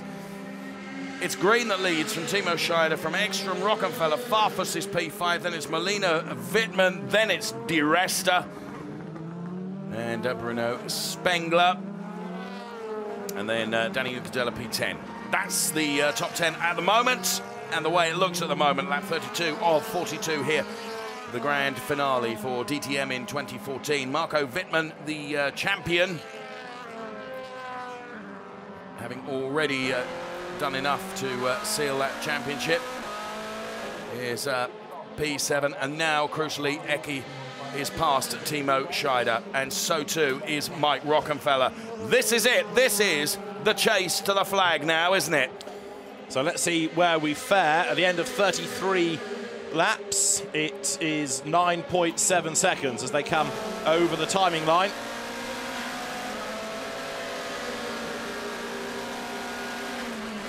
So they're going to get themselves together for the lead on lap 40, would be my prediction. Okay. So Green leads Ekstrom, 9.7. Of course, Ekstrom has got Rockenfeller behind him, but I don't think Rockenfeller's going to go through because that's only taking points off Ekstrom in that runners-up spot. What Audi also need, of course, and they're going the right way about it with the top 4 locked out, is as many cars up there as they can for the Manufacturers Award. Absolutely, it's the Manufacturers title that is the one that remains. So very disappointed and sad to see Eduardo Mortara is with Verena now. Yes, very sad to see. Obviously, Edo is looking like a promising race for you today, starting in P3. Did you maybe try too hard? Were you maybe too motivated? I mean, it was a nightmare. I mean, first had a problem with the clutch since the formation lap, and then I don't know what was wrong with the car, but it was pretty undrivable today, and was just losing ground and getting hit by the others, and the situation was just getting worse and worse. And I was actually happy to finish because today was a very, very long race for us. This year, this season is finishing definitely very, very sadly for me. But all in all, if we look at the results at the moment, Audi should become, I think, manufacturers champion. So there is a positive in everything, this thing, and so I hope that it finished like that. Thank you so much, Edo. You've always got to see the positive in that. So back to you guys. Thanks very much, Verena, for getting Eduardo Mortara for us, who, interestingly, of course, we wouldn't have been aware of this, said that he was suffering a clutch problem on the formation lap. Clearly, that was always going to cause him problems, wasn't it, when it came to bogging down at the start, and well, it was really, really clear for us to see, wasn't it? Okay, Here is Matthias Ekstrom then, with Mike Rockenfeller right with him. Bruno Spengler there, then Pascal Wehrlein, Danny Juncadella. So Spengler, Wehrlein, Juncadella all on the standard tyre. Here is Marco Wittmann on Molina. And Marco Wittmann, of course, running on the options as to Paul di Resta, the car right behind Marco Wittmann that you can see. And well, Wittmann being denied there. But now goes through. He's left room by Molina. Be futile to try and stop. So Wittmann moves up another space. Moves up another place. Good for BMW because it's another car up there for the Manufacturers Award. 6th now for this year's champion, Marco Wittmann. So Jamie Green is on lap 35 of 42. He leads from Matthias Ekstrom. Jamie, who has, you've got to say, dominated the race. Yes. He led the first stint. He's leading the second stint as Glock and Paffett run together. Up the inside goes the BMW. Round the outside goes Nico Müller. This is what the DTM should be about. 3 different brands all represented. Absolutely squabbling as one. And Paffett comes out of the corner ahead. Former champion puts former Grand Prix racer Timo Glock back in his box there. Nico Müller was trying to buy into that as well, wasn't he? And they were 3 abreast at one point. Brilliant to watch. So Paffett now Müller has a go at Timo Glock. And Muller has got the line on Glock here. He runs Glock just a bit wide, sticks his elbows out, and Muller goes through. Well, that was good to see as well. It was indeed. Hard racing. Those two fell out, didn't they, at the Hungaroring at the start of the year, but Timo Glock comes off worse here as well. The leading gap is 6.4 seconds. Eki's going to win this. It's going to be 2 in a row as a prediction. Having won at Zandvoort, the gap is coming down and down and down. He's now 1.8 seconds a lap quicker.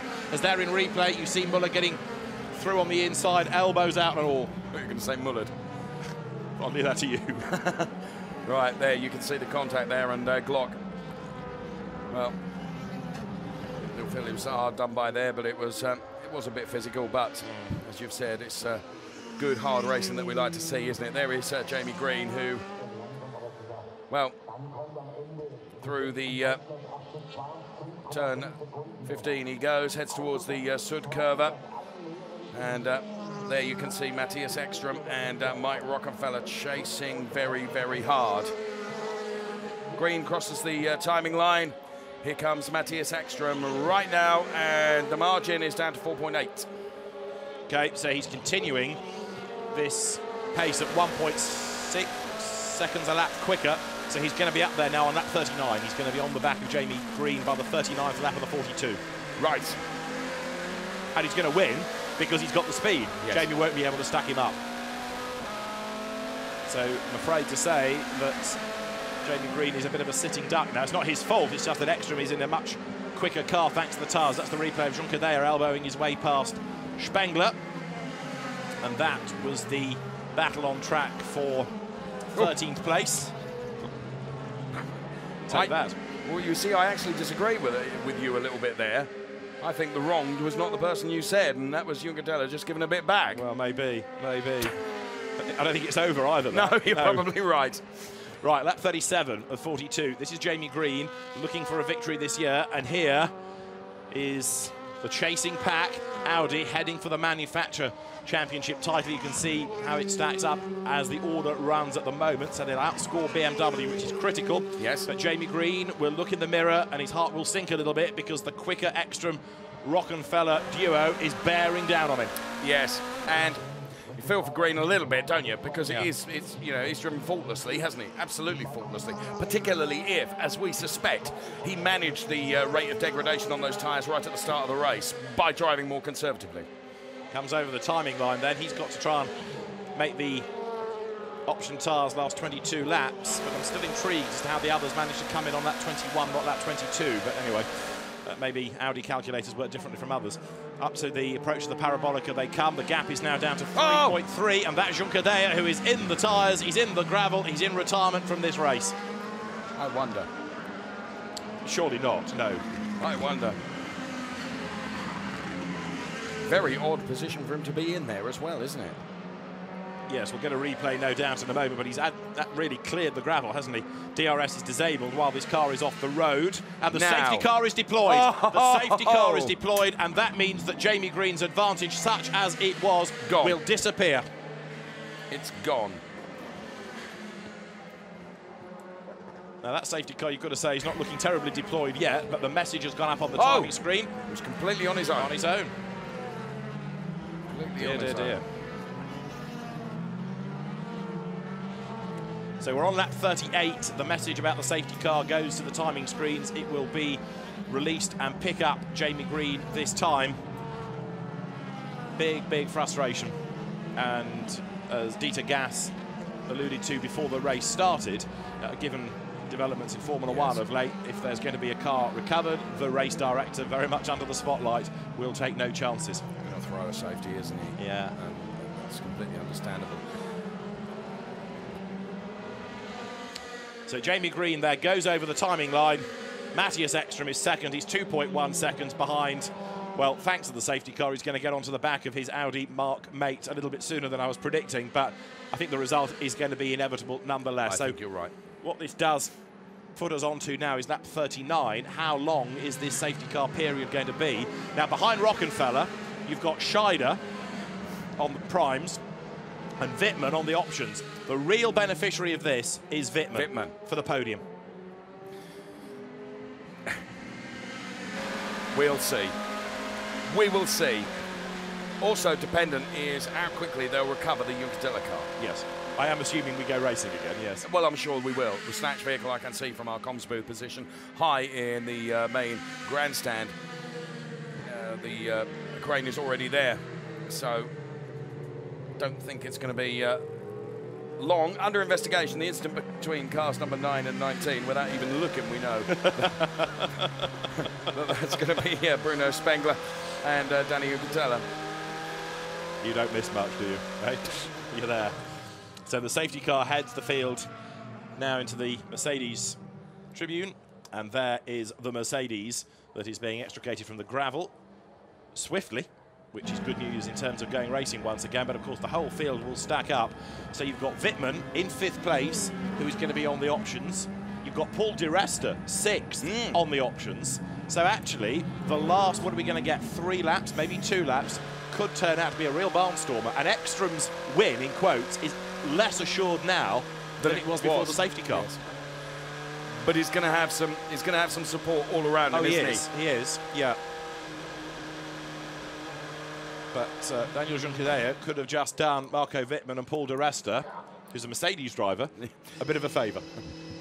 Right, there is the man that may, just may, be able to take advantage of this situation.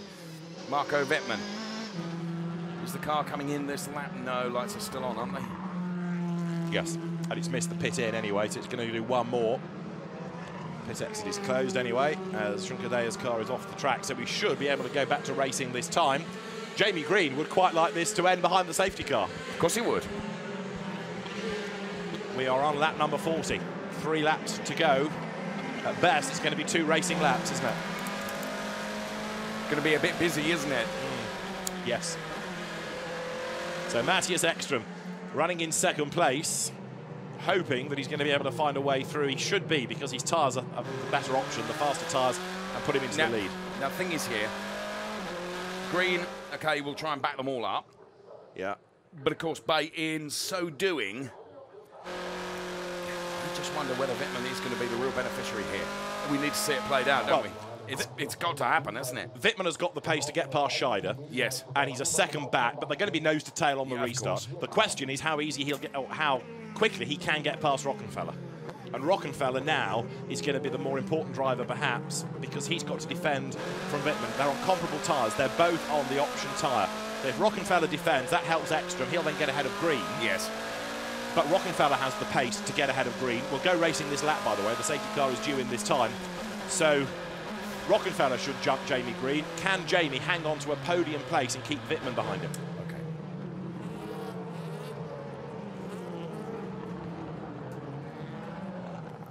So, lights go out on the safety car, and it will be in this lap, and we will go racing. So, Jamie backs them up then.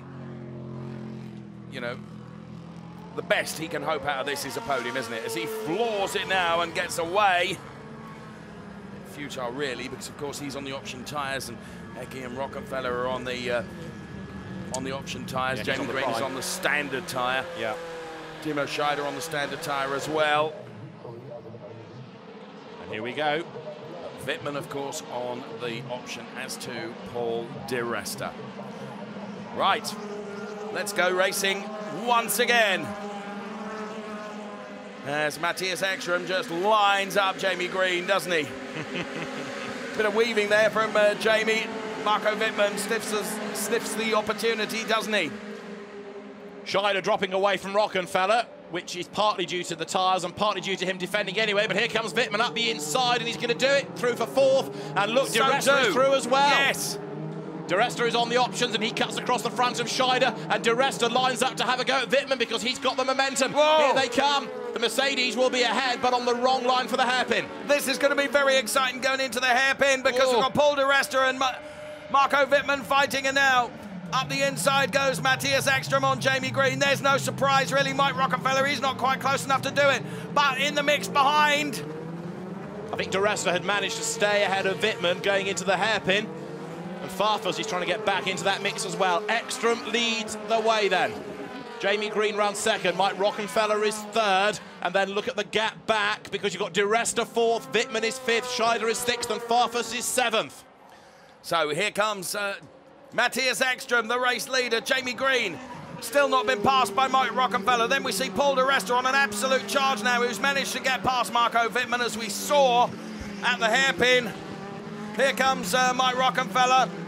Jamie Green is staying with it, though, isn't he? He is. He's doing a very good job of defending here. Ekström is getting away, and de Resta is starting to inch up. Remember, de Resta out-qualified Wittmann, so in a sense, this is the right place for him to be, ahead of the BMW. Can he get up onto the back of Rockenfeller on this, the last lap of the race? Ekström leads Green by 1.9, Green to Rocky 2.10, so then it's 11 tenths back to de Resta 4th. So some brilliant driving that we're seeing here from Jamie Green, who is trying to hold that Audi at bay. Green's going to go wide, and he's going to lose momentum here. Rockenfeller, with the faster tyres, tries to find a way past. But what is great to see here is that Audi are letting these two drivers race. They're not affected by championship situations. So this is a proper battle. Two same cars, but on different types of tyre. And you have to say credit to Jamie Green, who is... going to lose out. Yeah, he's going to lose out there. But is he going to lose out to Paul de Resta as well? No, de Resta not quite close enough. De Resta has really got the march on Marco Wittmann. Yeah. I'm surprised that Wittmann's not stayed with him, actually, because that BMW has dropped back. But it's going to be a second victory of the season. Back-to-back wins for Matthias Ekström, who has only got a handful of corners to go. Rockenfeller for second, but the question mark is now for third. Is Jamie Green going to be able to hang on in there? Can Green get a podium? And, or will we see Paul de Resta on the podium? Well, we haven't got many corners before we'll be finding out here. So there is Rocky P2, there's Jamie Green P3, there is Paul de Resta, who is absolutely right on Jamie Green. Now, of course, they're mates. At the moment. At the moment. They had it coming together at the Norris Ring, didn't they? But to take the win here at Hockenheim, Matthias Ekström plays out the strategy perfectly. Mike Rockenfeller takes P2 and Jamie Green gets a podium. What a brilliant drive from the Brit. Fantastic. If there's a drive of the race, I'd give it to Jamie Green for that. I think that was an excellent drive, and that safety car did him no favours. So on the wrong tyres, on the slower tyres, he had to defend like mad, and we've had a big off at the very end because Petrov has gone into the back of an Audi and absolutely jacked it. You've got two blitz cars off by the side of the road right at the very end. It is Adrian Tombe, you're quite right. And Petrov was ahead going onto the lap, but he's got into the back of Tombe, and there the course cars are out to go to attend to the incident, so that takes a little bit of the shine off Ekström's win. But the officials are going to go and attend to the dramas. Petrov and Tombe off on the last lap of the race, but Matthias Ekström wins. Mike Rockenfeller second, Jamie Green third, and Audi lockout, and Green to de Resta was a fifth of a second. Behind de Resta fourth, Wittmann was fifth, Scheider sixth, Tomczyk seventh. Tomczyk seventh from way, way back on the grid. Eighth, Robert Wickens. Ninth, Miguel Molina, the pole man. And 10th, Antonio Felix da Costa. Not wishing to spoil the party, David. On my screen, under investigation for the safety car restart, the black and white flag to Jamie Green. Now, there's going to be no further action following that, is there? Because under investigation meant that they decided to give him the black and white flag. Here is Dieter Gas right now with Verena. What an exciting race. Congratulations. A triple victory for Audi and manufacturer title. Should be happy. Yes, I am, definitely. I mean, at the end, the safety car, definitely we didn't need that. We seem to be safe, and then all of a sudden you have to be afraid again that something can go wrong. But I think the drivers did an excellent race. They played it fair, and we're really happy today. Congratulations. Thank you so much, Dieter Gas. And back to you guys. Thank you very much, Verena. As Marco Wittmann then doing some donuts, and he's entitled to. He's the champion, isn't he? And so too Timo Glock. And this is what the fans want. Of course. There are some championships that are really against this. Well, Formula One, remember, you've had in the past Sebastian Vettel, when he was celebrating his world championship, being censured for it. But in front of packed grandstands, why not? It's a bit of showbiz, isn't it? And we need it in the sport. We need it. The incident between Tombe and Petrov has been reported to the stewards. They were battling. I think they just tripped over each other and went off the road from what I'm aware of. But I'm sure we'll see more evidence in a moment to try and piece it all together. But we said it was going to be a good race. It's been a fascinating one, and some cracking racing right at the very end, particularly. Yes, and I think I wholeheartedly agree with you in that I think, you know, what Audi did and allowed them to race was brilliant. Yes, and Jamie Green I mean, I know Matthias Ekstrom is the winner, and he did a very good job on both sets of tyres as well. But Jamie Green did a top job there, and after the season he's had, Jamie on the podium is a cracking result, I reckon. Yeah, and deserve it. Yeah, totally. Wow. But at the start of the year, we talked, as you see the result, about Matthias Ekstrom perhaps being the old guard. He can still do it. You're right. And confirmation there that he takes the win from Mike Rockenfeller and Jamie Green. The 1, 2, 3 here at Hockenheim. Paul di Resta. Let's not lose sight of the fact Paul di Resta drove very well to be P4. Marco Wittmann P5. Timo Scheider P6. Then it was Tomczyk, Wickens Molina and Antonio Felix da Costa. And here is Matthias Ekstrom on screen then. Mike Rockenfeller burning out then as they head towards Parc Fermé. Here comes Eki. Flat! I'll never forget that. It was a great line from Matthias Ekstrom.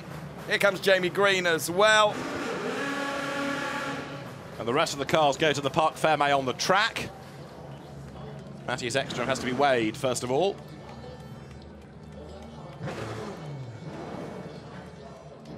And then we'll go to the team to celebrate as the new champion.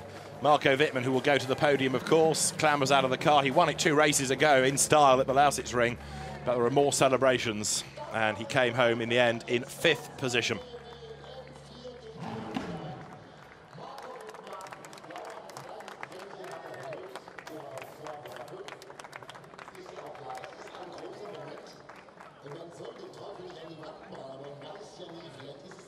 So there is the champion heading towards the scales there, Marco Wittmann. As always with his performing hair. And the technical team sort out the drivers' weights, and then the drivers will make their way up towards the podium. So Matthias Ekstrom, this was how he got the race lead. The tyres do play a huge part in this, of course, because the option tyre is the faster. And by using it in the second stint, just trying to think whether that's the first time we've had a race won this year with the option tyre being used in the second stint of the race. I'm pretty confident in saying that. I think you're right. Well, there the fireworks. Off they went. As always, and this is what reinforces my point I would like to make, and that is, come on, this is showbiz. Yeah, exactly, exactly. And Matthias Ekstrom came here as a small boy, sat in the grandstand with his dad to watch the good old Group A style German Touring Car Championship, and said, that's what I want to do one day. I want to be a racing driver, but in the DTM. And double champion, that is a 19th career victory. Marco Wittmann is this year's champion. The BMW driver coming home in 5th place as he makes his way over the timing line. So the fans being allowed, because this is the last race of the day, across the track, they will congregate at the bottom of the podium where Matthias Ekstrom, Mike Rockenfeller, Jamie Green and Marco Wittmann will soon arrive.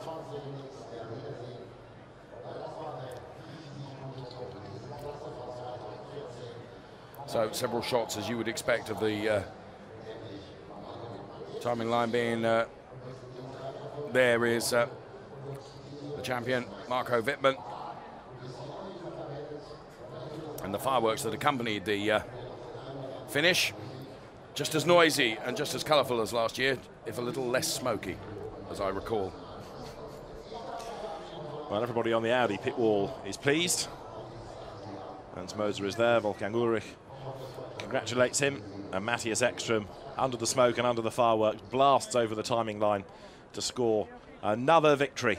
And at the start of the season, we did perhaps wonder whether he wasn't quite as quick as he was. Well, far from it, because that's 2 victories in the last 2 races, back-to-back wins for Matthias Ekstrom. Yeah, good to see him and Jamie Green there. Mr. Abt and Mr. Ulrich. And let's be honest, it wasn't that long ago we were questioning whether Audi would take a win this season. As the fans are heading down towards the podium as giveaways are being thrown over the catch fencing. Plenty of Audi flags about to be waved. BMW have been giving away flags all morning, and there's a very big Swiss flag as well that has arrived at the foot of the podium. So the end of term celebrations, it's real end of term feeling in the sunshine as well, mid-afternoon here at Hockenheim. This then, Dave, is how the Drivers' Championship looks at the end of the season. Yes, it was Marco Wittmann that was on 156 points, going to be untroubled right at the top. However, Matthias Ekström, P2 in the Drivers' Championship, confirmed. Mike Rockenfeller, P3. Christian Vittoris, P4, with the rest on screen as you saw. So we're looking forward to the podium celebrations here at Hockenheim, which will be on the way very, very soon. But there, the team championship goes the way of BMW Team RMG, had done so before we even got here to Hockenheim. Let's hear now from the winner, Matthias Ekström, with Verena. Yes, a very, very happy Matthias Ekström. He certainly did a phenomenal race, as we could all see. Eki, congratulations, a fantastic race. You fought so hard in the end. You're up on the podium, first place, and you're second in the championship. Is it a sunny day for you? Yeah, I think it's quite nice. And I mean, after a year with some highs and lows, we could at least end on a high, which is pretty nice. Yesterday, qualifying was good. Had a good start of the race and could more or less do my pace on the standard tires without losing too much. And then in the end, I saw Jamie. I got the times. I knew I would catch him if nothing special would happen. But then the safety car spiced it up a bit, but was actually not so difficult. Congratulations, fantastic job. And back to you guys. It's interesting, isn't it, that that is one of the best races we've had of the season in terms of the tyres and the way they've been used. And earlier on in the day, Hans-Werner Aufrecht of the ITR announced that there will be no option tyre for next year because they haven't actually added to the racing in the way that he wanted. So although Hankook has produced an excellent tyre, it hasn't helped the racing as he wanted. There will be no option tyre for next season. And a couple of hours after he makes that announcement, we have the best race, yes, by weather apart, by taking the different tyres into account. Funny old world, isn't it? It is rather. It is rather. Well, as is traditional here at the DTM final, you can see the huge, huge crowd now all assembling on the start-finish straight underneath the podium to enjoy the podium celebrations when they come, which won't be very long from now. And there was Jamie Green. He deserves to do that. Yeah. He really does. He deserves that podium. I agree with unquestionably. It was an excellent drive. I know Matthias Ekström's was an excellent drive, but Jamie had a pretty horrible season, really, with a lot of bad luck and a few mistakes from him and the team as well. I think that was a very satisfactory outcome, as people tend to say, to the end of the season. It was a deserved result. Well done, Jamie Green. And well done, Audi, as everybody starts to, in replay here, celebrate with their donuts. Indeed. And donuts are on the menu, you know. That's exactly the right thing to do, and I wholeheartedly agree with you. That is what we should be doing, isn't it? Let's be honest, we're here to enjoy motor racing, and this is all part of it. Marco Wittmann, of course, well, sealed the championship early on, and Matthias Ekström being congratulated there by Hans-Jürgen Abt. And he'll be a delighted boy up there on the podium. Another brilliant heli shot, and there you can see just all the people making their way down onto the main straight. Eki the winner, Mike Rockenfeller, then Green, then Paul di Resta, Marco Wittmann, Timo Scheider, Martin Tomczyk, Robert Wickens, Miguel Molina, Antonio Felix da Costa, Gary Paff at P11, and P12 was Timo Glock, and the second page there that you can see. We lost right at the very end. Vitaly Petrov and Adrian Tombe would already lost. Pascal Wehrlein and Daniel Juncker-Deya and Mortara and Martin.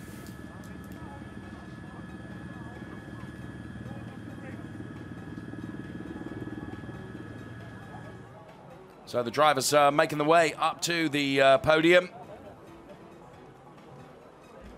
And there, in discussion, Matthias Ekström and Jamie Green. And great drive from both of them. And indeed from the outgoing champion, Mike Rockenfeller, also.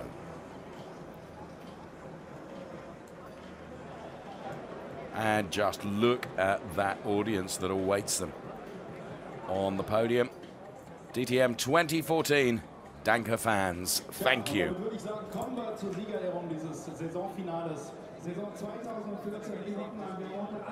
So there's all three. Jamie Green looking very cool, calm and collected. Mike Rockenfeller, just see the back of him, and Matthias Ekström, and there, of course, the champion, Marco Wittmann.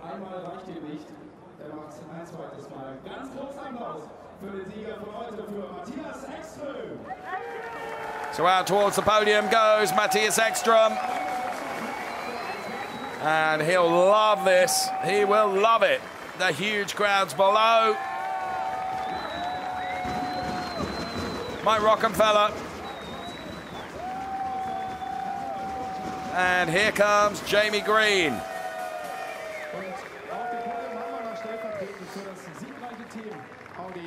Team Up, Sportsline, Hans-Jürgen Up, ganz großen Applaus.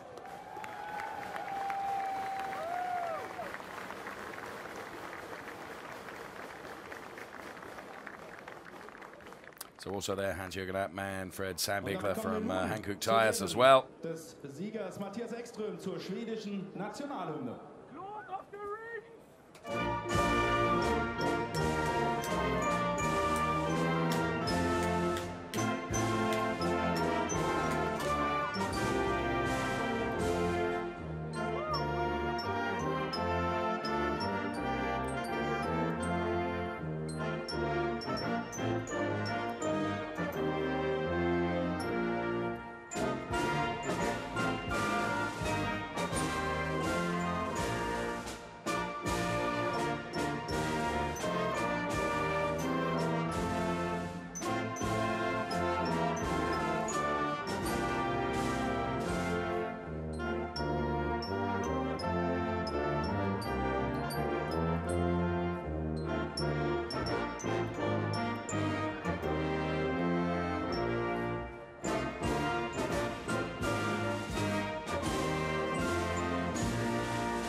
So the anthem plays out. Just look at it.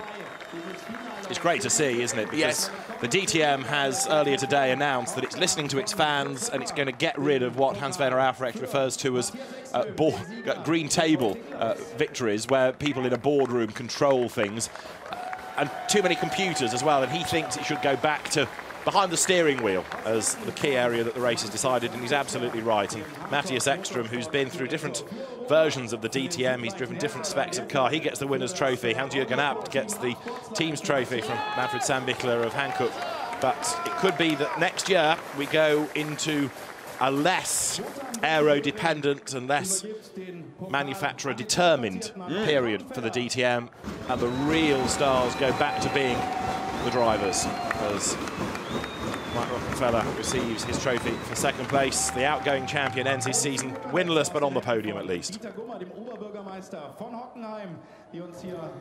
Gummer here, the Lord Mayor of Hockenheim, makes his trophy presentation to Jamie Green, and I think I agree with you. If there was a drive of the race,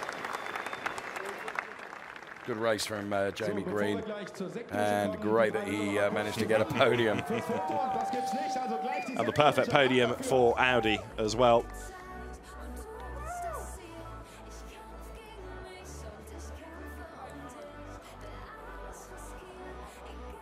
So Matthias Ekström for the AB Sportsline team, for Team Phoenix, Mike Rockenfeller, and for Team Rosberg, it is Jamie Green. 3 different teams, all operating the same car, all contributing to Audi as the winning manufacturer in this year's championship. And they're all pretty soaked now, aren't they, yes, in Henkel-Trocken. And there, Jens Marquardt stands next to Wolfgang Ulrich, partly to appreciate the success of the Audi drivers in that race, but also getting ready for Marco Wittmann's appearance on the podium as well.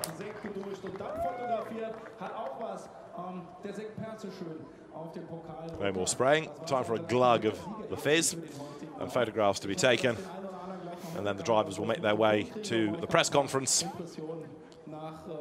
Jamie Green celebrating his podium finish. As we say, it's been a pretty difficult year for Jamie, but it's equaling a 3rd place that he scored earlier on in the season, so a 2nd podium of the year, which is good.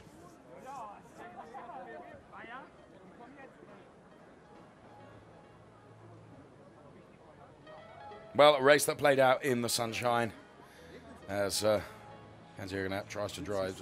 Forget the shirt. It's just not going to happen. Komm ey, küss mir mal. It's just not going to happen.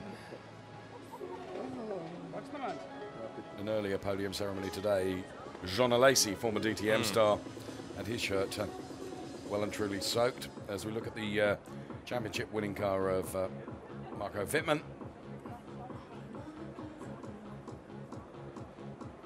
And the RMG engineers are ready for their man to make his way out onto the podium. It has been an extraordinary season for Marco Wittmann. He wasn't even a race winner this time last year. Let's hear very rapidly from Jamie Green, if we can. Yeah, he's just drying up there.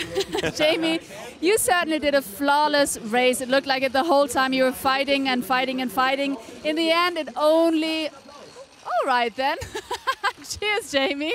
He well deserves it. Anyway, in the end, only P3. Are you very disappointed about that? Not really, to be honest. I knew that starting the race on options was a bit of a risky strategy, but obviously with so many Audis at the front of the grid, we weren't all going to do the same strategy. So it was kind of a 50-50, and I drove the wheels off the car, and third was as good as it was going to be, so I'm pretty proud of myself today. Yeah, you can be. And of course, it's also a nice ending of the season for Audi today, isn't it? I mean, you've got the manufacturer title and 3 guys on the podium. Yeah, it's perfect. Congratulations to BMW winning the championship. But from Audi's point of view, we're a really strong team, and I'm starting to feel at home here now. So all in all, I'm very happy. I bet. And are you going to take the bottle with you? Absolutely, yeah. Right, enjoy. Back to you guys. It's a British thing, you see, Verena. Just before interview, take slug.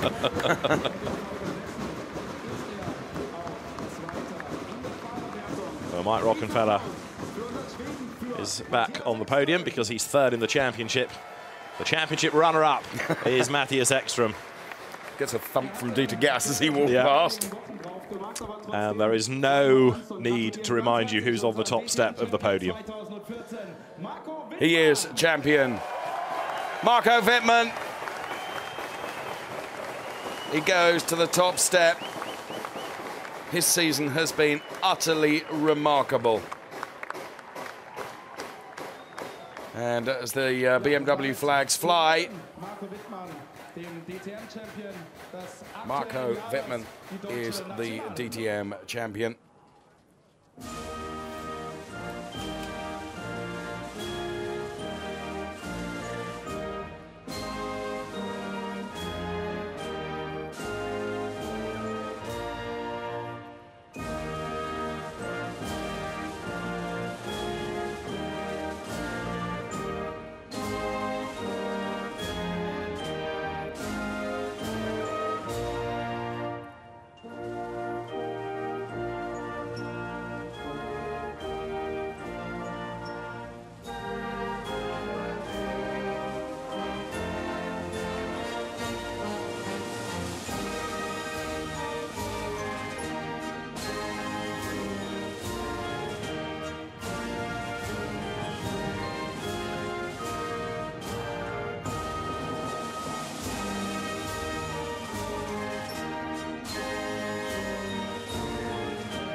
He's done it, and now he can truly celebrate it right at the top step of the podium for the championship for 2014, Marco Wittmann.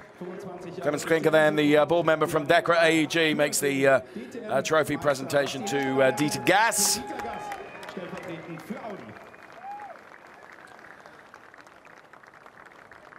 Dropping that, that's a big one. His Royal Highness Prince Leopold of Bavaria, the former DTM driver, of course. And I'm guessing that's pretty heavy, to be honest with you. It's a good job the DTM teams have a big old truck, because that will, I think, need to be transported in a vehicle. It's certainly not something for hand baggage, is it? Hans Stuck, the DMSB president, former DTM racer, of course, the champion, comes out to give the trophy for third place to Mike Rockenfeller.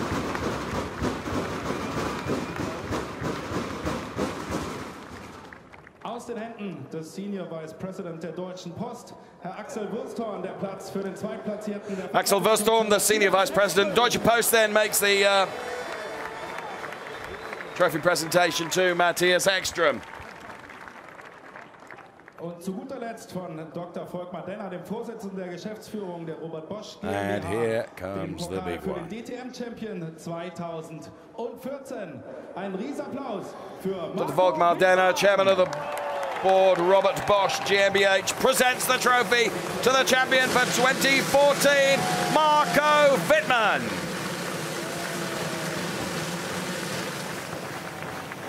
A massively emotional moment for Marco Wittmann. He's kind of had two goes at this, hasn't he? Because there was the celebration at Lausitzring when he won the championship, but here in front of a much bigger crowd with all the ceremony that goes with the last round of DTM, to be up there again and take the championship is quite a moment. Some ceremony and pomp also, I feel.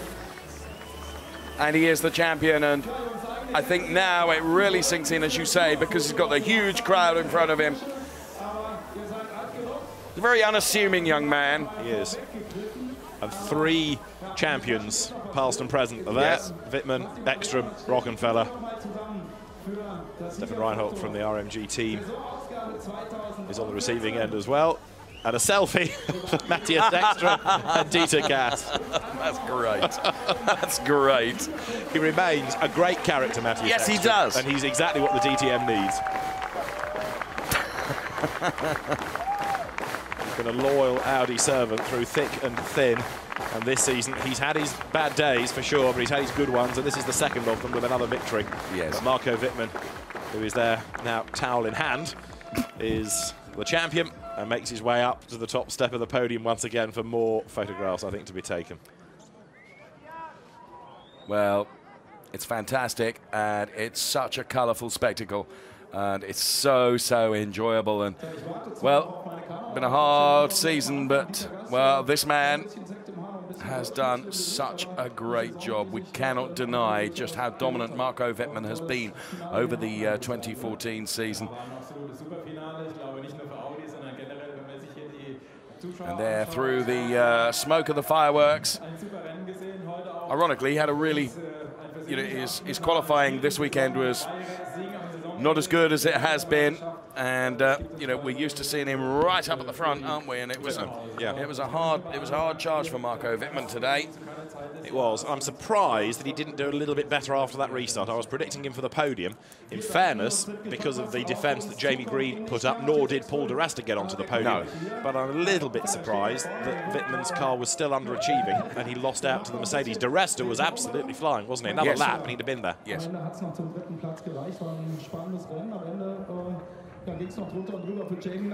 all the gold tape there. Grab a grand all over again, isn't it? Takes you back. It does, rather. For those that, if you like, got away, Gary Paffett 11th, Bruno Spengler 13th in the end, and Christian Vitoris doesn't just fail to be the runner-up, of course, he loses out to Mike Rockenfeller as well. Yes. Vitoris 15th in the end. And Augusto Farfus really did fall away towards the end. He was 17th, last driver to come across the timing line. Big frustration for Farfus in what's been actually a very frustrating season. His results do not reflect his ability, I would say. I would wholeheartedly agree with that. So then the focus of all the celebrations. In due course, the drivers will be heading off to a press conference. In the meantime, the thousands and thousands of race fans that have been here have enjoyed the spectacle, have enjoyed some great racing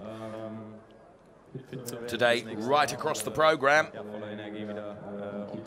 And well, as always, the Hockenheim finale to DTM, always a very big occasion. So with the news coming through that option tyres going in 2015, Mike Rockenfeller, of course, the outgoing champion, and he's down there now with Verena. He is, and one thing we're learning up here on the podium, slippery when wet. First of all, congratulations, Rocky, you fought really hard. Second place on the podium and third in the championship. Well, yeah, I mean, that was, you know, the goal. The maximum we could achieve today was the manufacturer's title for Audi. And for me, of course, the maximum would have been the win. And I was trying behind Matthias. I was, I think, a little bit quicker, but anyway, I was waiting till we catch Jamie. Then the safety car comes out, and everything is a little bit a mess. But anyway, it was a great race. The car was really fast to drive. I enjoyed it, and unfortunately we only had that a few times this year, and for next year we need to keep fighting. I need to stop making mistakes, and then I think we are back in a championship fight. But nevertheless, P3 I think is not a shame. You know, it's a tough championship, and without Zandvoort I think I should have been second. So we were a bit unlucky here and there, but that's racing and that's life. And I'm still happy, and we can have a party tonight because we achieved the manufacturer's title. That's great. I was just going to say, it is time to party tonight. Yeah, for sure. Thanks. All right, do that. Thank you so much, Rocky. And now let's see if we can grab Marco Wittmann, who's right behind here, but I think it's going to be a bit difficult. So why don't I give back to you for just a second, and I'm going to try my best to fight myself through there, and I promise you, I'm going to give you Marco Wittmann, the champion 2014. Yeah, you go for it. Well done. So Verena fights her way through to get Marco Wittmann. We give you some shots once again of the very colourful spectacle as the race came to a conclusion, and also the 2014 season came to a conclusion with Matthias Ekström crossing the line and taking the checkered flag and the win. As the pyros flew high into the sky, and the focus of all the attention down there as the cars cross the line. And we see it again. So Eki across the line. However, Verena, as good as her word, she's battled through, elbows out, and has got Marco Wittmann.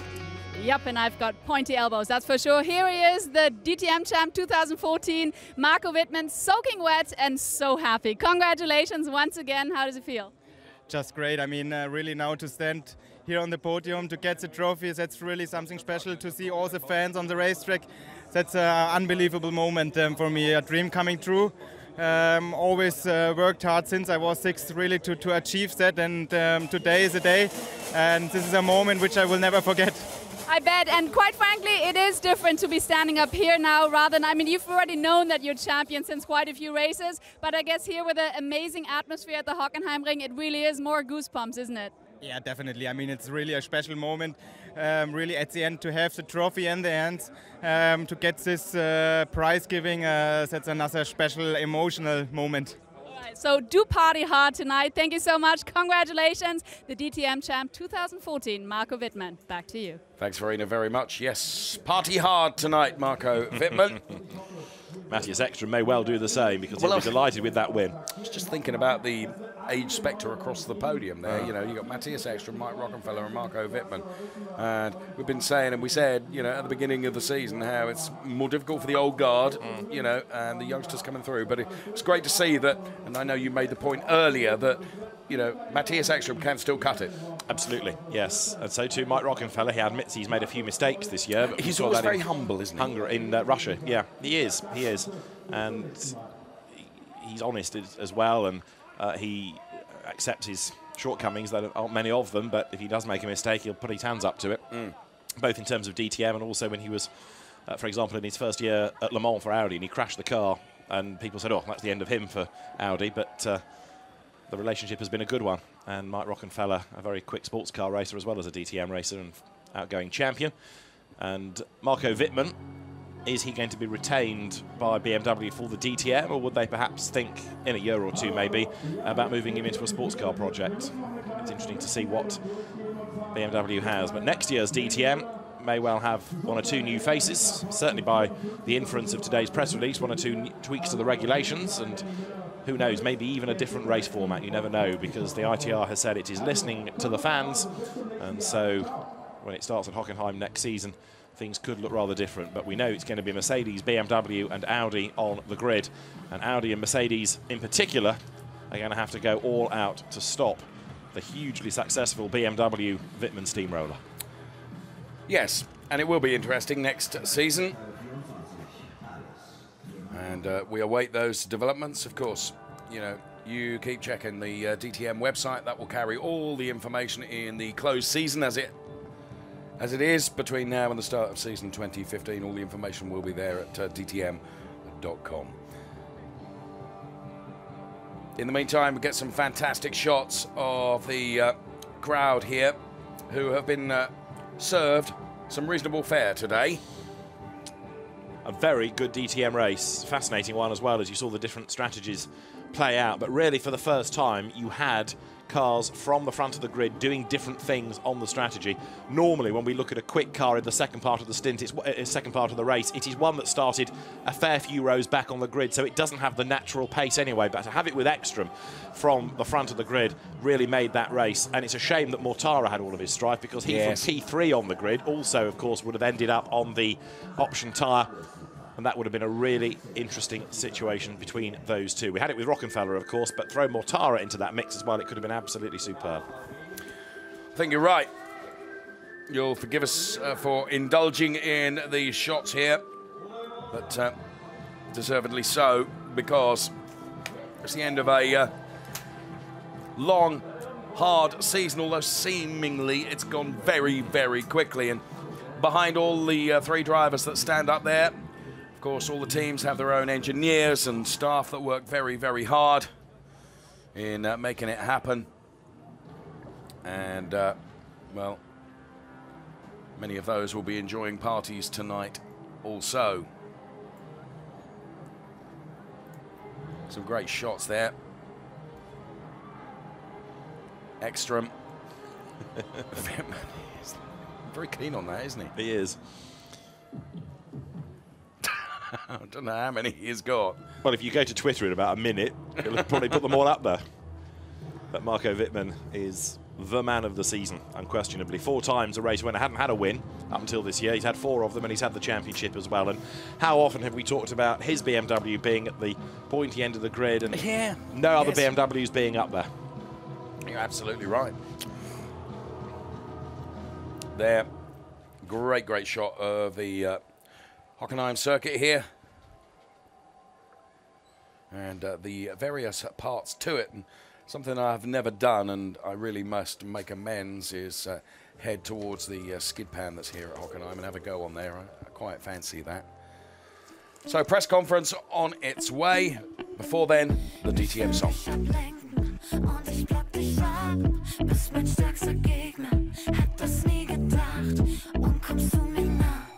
Ich Angst zu verlieren, doch bist du mir fern. Will ich dich hören und zieht man uns zusammen. Oh, dann bleib ich kühl, doch in meinen Augen sieht man mein Ziel. Ich geb mich nicht geschlagen, denn ich weiß, was ich will. Die Zeit kämpft gegen mich, so laut und doch ganz still. Ich kämpf gegen die Zeit und du bist das Ziel. Ich kämpf gegen mich und ich kämpfe um dich. Wer alles riskiert, egal was passiert, du kämpfst gegen mich und ich kämpfe um dich.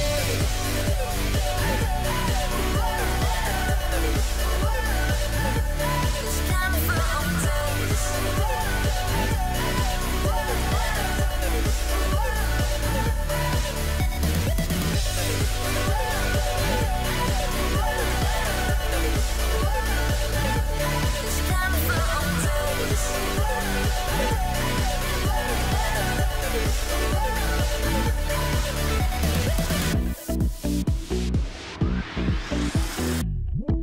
Du machst mich stark, wenn du mich verfolgst, Runde um Runde, bis du mich einholst.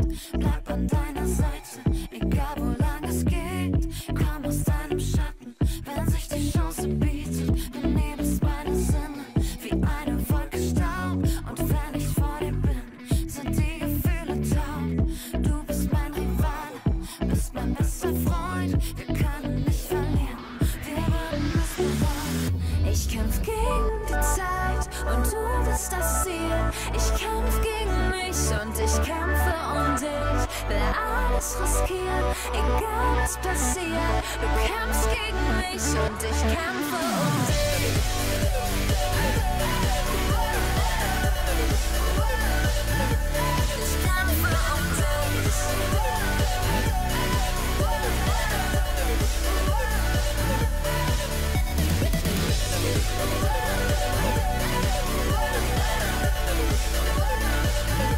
Ich kämpfe um dich.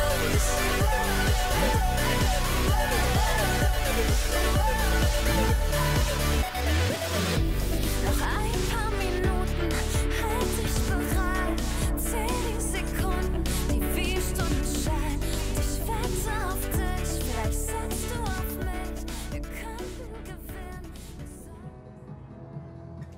So the official DTM song that we hear in full, and as you can see, the press conference is being readied as everyone takes up their positions.